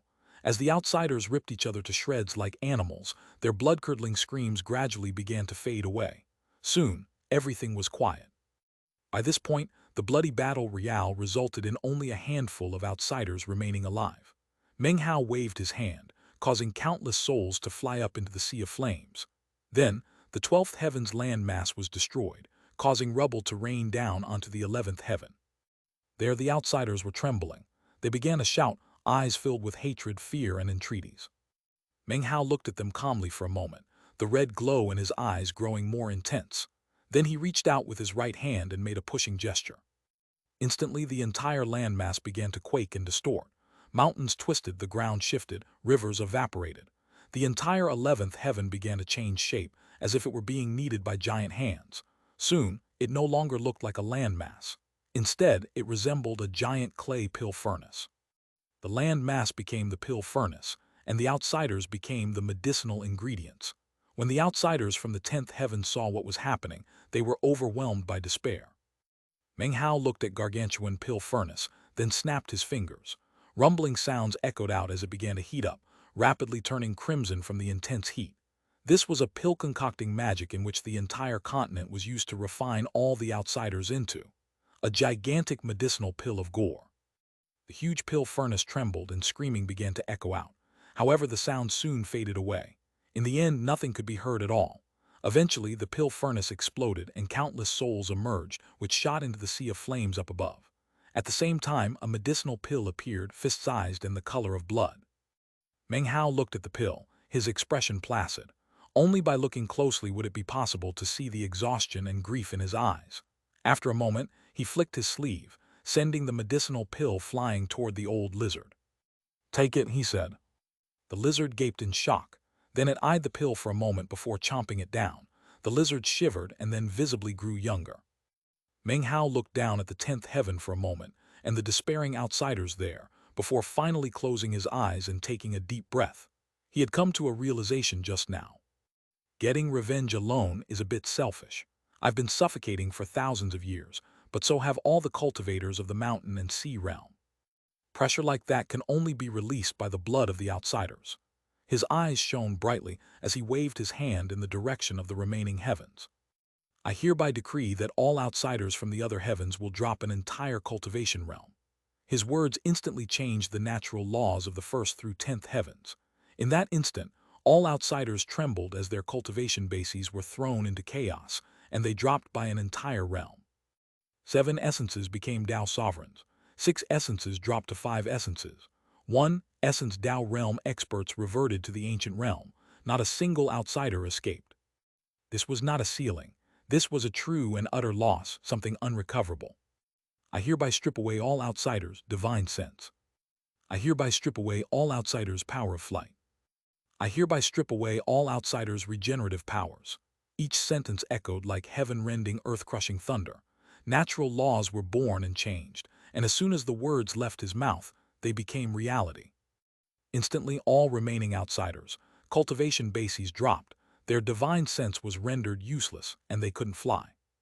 This was not something that could be accomplished by means of divine abilities and magical techniques. It was like a godly miracle, an immortal magic, or a demonic Tao. By now, all the outsiders had experienced the terrifying and unimaginable nature of Meng Hao's cultivation realm. The most powerful experts who remained alive in the various heavens trembled as they spoke Meng Hao's level aloud. Transcendence. The powerful experts. Despair had reached the pinnacle as they realized that even the immortal God continent and the Devil Realm continent would be like ants in comparison to a transcendent cultivator. Because the mountain and sea realm had produced a transcendent cultivator, it was destined to shake the starry sky. At the same time, Meng Hao's gaze pierced down through the heavenly land masses into the mountain and sea butterfly. Kindness could be seen in his eyes as he waved his finger. Instantly, the mountain and sea butterfly shivered, and its wings flapped. It was as if the gate to the world had been opened, as countless mountain and sea realm cultivators instantly flew out. I hereby bless all mountain and sea cultivators, divine sense power. I hereby bless all mountain and sea cultivators, power to fly through the starry sky. I hereby bless all mountain and sea cultivators, magical techniques. I hereby bless all mountain and sea cultivators, fleshly body power. I hereby bless all mountain and sea cultivators, regenerative powers. I hereby give all you my blessing. As Meng Hao's voice echoed out, the cultivators of the mountain and sea realm flying out from the butterfly felt their cultivation bases rumbling. All of them began to radiate blinding light. Many of them were stunned. Although they couldn't see Meng Hao through all of the land masses, they could hear his soft voice in their minds. Mountain and sea cultivators, I am Meng Hao. The hatred of the mountain and sea realm has been simmering for thousands of years. Sacrifice the blood of the outsiders to rise up from within the sea of hatred. Soar high into the starry sky. The time has come to remold the mountain and sea realm. I will be waiting for you on the 10th heaven. Meng Hao's gaze then came to rest on the wings of the mountain and sea butterfly. There, he could see his father and mother, as well as a young woman who was there to accompany them. She wore a long white garment and was beautiful. She looked just like Meng Hao remembered her, simple, pure, and resolute. However, she somehow seemed more fragile than before. Expand. A tremor ran through Su Qing as she slowly looked up at the first heaven, which stretched out overhead like the sky. She could feel Meng Hao looking at her from somewhere high up above. She smiled, a smile of anticipation and of happiness. Numerous thoughts and memories filled her mind, and her eyes glowed with a warmth that could melt all the ice in heaven and earth. Rumbling could be heard as countless figures flew up from within the world of the mountain and sea butterfly. They were led by Grandpa Meng, K. Siddhagarbha, the Paragon Puppet, and Qi Jiusi. Those four were the most powerful cultivators in the mountain and sea realm, and it was without hesitation that they led the charge toward the first heaven. Their cultivation bases had leapt up to a higher level. They could regenerate from wounds faster. Their divine sense and Taoist magics were more powerful. Their current battle prowess could shake heaven and earth. The Paragon Puppet had experienced an even more shocking transformation. During the centuries that Meng Hao had been away, it hadn't moved at all. However, as its battle prowess increased, it changed. It was as though some severed connection had finally been mended. Heaven shook and the earth trembled as the four paragons led everyone into battle. Fatty, Wang Yaokai, Fang Yu, Li Linger, and Jixiang all appeared, as did many other familiar faces. Behind them were even more mountain and sea cultivators. The old-timers had experienced the destruction of the mountains and seas, and the younger ones had been raised hearing the legends of Meng Hao. Now they attacked with explosive force. Meng Hao had endured thousands of years of pressure, as had the other cultivators of the mountain and sea realm. Meng Hao needed to vent to get his revenge, and they did too. Thus, he had left the first through 10th heavens for just that purpose. The root of all of their hatred would now be cut away. Nothing would remain to drag them down. Countless mountain and sea realm cultivators fought their way into the first heaven, and soon, miserable shrieks began to ring out. The outsiders fought back, struggled, and yet their cultivation bases had been restricted. Their divine sense was gone, and the power of their divine abilities and magical techniques had been weakened. It only took moments before they were being rooted. Despite their struggling, the mountain and sea realm cultivators, revenge was carried out with ease. In fact, the outsiders couldn't even injure them. If Meng Hao could exact vengeance with such madness, there was no need to even mention how madly the other cultivators of the mountain and sea realm would fight. Tears streamed down their faces as they shouted, unleashing the power of their cultivation bases. Any outsider they found, they destroyed as easily as dried twigs. That was especially true of the old-timers who had fought in the war of the past. Their tears flowed especially hard. "Master, can you see, sir? It is for you that I get revenge." These words were spoken by a man with white hair and a face full of wrinkles. He seemed old, but he was in fact middle-aged. He fought with madness, weeping, cutting down one outsider after another until he was soaked with blood. And yet he didn't seem to tire at all. "Xianxia, you threw yourself in front of me to save me from the blow of an outsider. When you died, my heart broke. The only reason I kept living was for vengeance. I had to get revenge, and I had to kill the outsiders one and all. All outsiders must die." A middle-aged cultivator stood on the battlefield, his eyes bloodshot, crying and laughing simultaneously as he slaughtered the surrounding outsiders. "Dad, Mom, Big Brother, I'll never forget the hatred which blossomed in my heart back then. Now I can finally avenge you." It was an old man who lunged forward and latched his teeth onto the throat of a terrified outsider. When he ripped the outsider's throat out, blood sprayed out like a fountain. Then the man's laughter rang out over the battlefield. The cultivators of the mountain and sea realm fought with madness, especially the ones who had gone through the war all those years ago. "I'm the only survivor from my sect. Today I will slaughter 100,000 outsiders as a sacrifice to the heroes who died. Kill them all." The only thing that kept me going was the thought of revenge. They fought with complete viciousness, and soon all of the outsiders in the first heaven were wiped out. After that, they charged toward the second heaven. As for the other cultivators who had been born throughout the past centuries, their hatred wasn't as profound. However, from birth, they had listened to tales of the past recounted by their seniors, and they had been raised with the 33 heavens weighing down on them from above. They had seen depictions of the mountain and sea realm of the past, and had heard the stories about the 9 mountains and 9 seas. Of course, they were only stories, mere descriptions, and the mountain and sea realm itself was somewhat of a vague concept. Therefore, they didn't possess a profound and consuming hatred. But then they saw the old veterans of the mountain and sea war, people who were normally calm and reserved, suddenly rave with madness. The hearts of the younger ones were profoundly shaken by that. They suddenly understood how truly intense that hatred was which had been described to them in the stories. Those old-timers could not allow their enemies to remain alive. The younger ones were profoundly shaken, and soon the feelings seeped into their own veins. Scattered memories began to rise up within them, memories that all inhabitants of the mountain and sea realm held in eternally within their blood. Because of those newly awakened memories, and because of the madness surrounding them, the younger ones who had been born over the past centuries began to fight with a madness that rivaled that of the older generation. Fatty wept as he fought. He was a massive ball of flesh, and yet he was surprisingly agile as he lunged forward and wiped out any outsiders who got in his way. "You killed my 300 Taoist partners. Damn you, you beasts! You killed my 300 beloved partners. And my children, and my grandchildren, damn you! I won't rest until you're dead." Shockingly, Fatty was surrounded by a group of over 10,000 cultivators who all called him Patriarch. Those who fought at his side included men and women, old and young. Among them were the new Taoist partners he had taken in over the past centuries, as well as his new children and grandchildren. He had single-handedly created a vast clan, the likes of which could only be rivaled by the clan founded by the 8th reincarnation of Meng Hao's clone. The second heaven soon shattered. The army of cultivators of the mountain and sea realm marched with bloodshot eyes to the third heaven, and then the fourth. The starry sky dripped with blood. Wang Yaokai's eyes were closed, but he held a sword in his hand. When he unleashed his cultivation base, countless outsiders were ripped to shreds. He left their heads intact, though, collecting them and stringing them up until they flowed like a river behind him. That river of heads was like a cape, giving him a profoundly fiendish appearance. Any outsiders who saw him were struck with dread. Among the army of cultivators was the Fang clan, who fought just as viciously as everyone else. Soon the mountain and sea cultivators arrived at the 6th heaven. Their revenge was reaching a climax. Their eyes were bright red as they exploded out from underneath the pressure of centuries.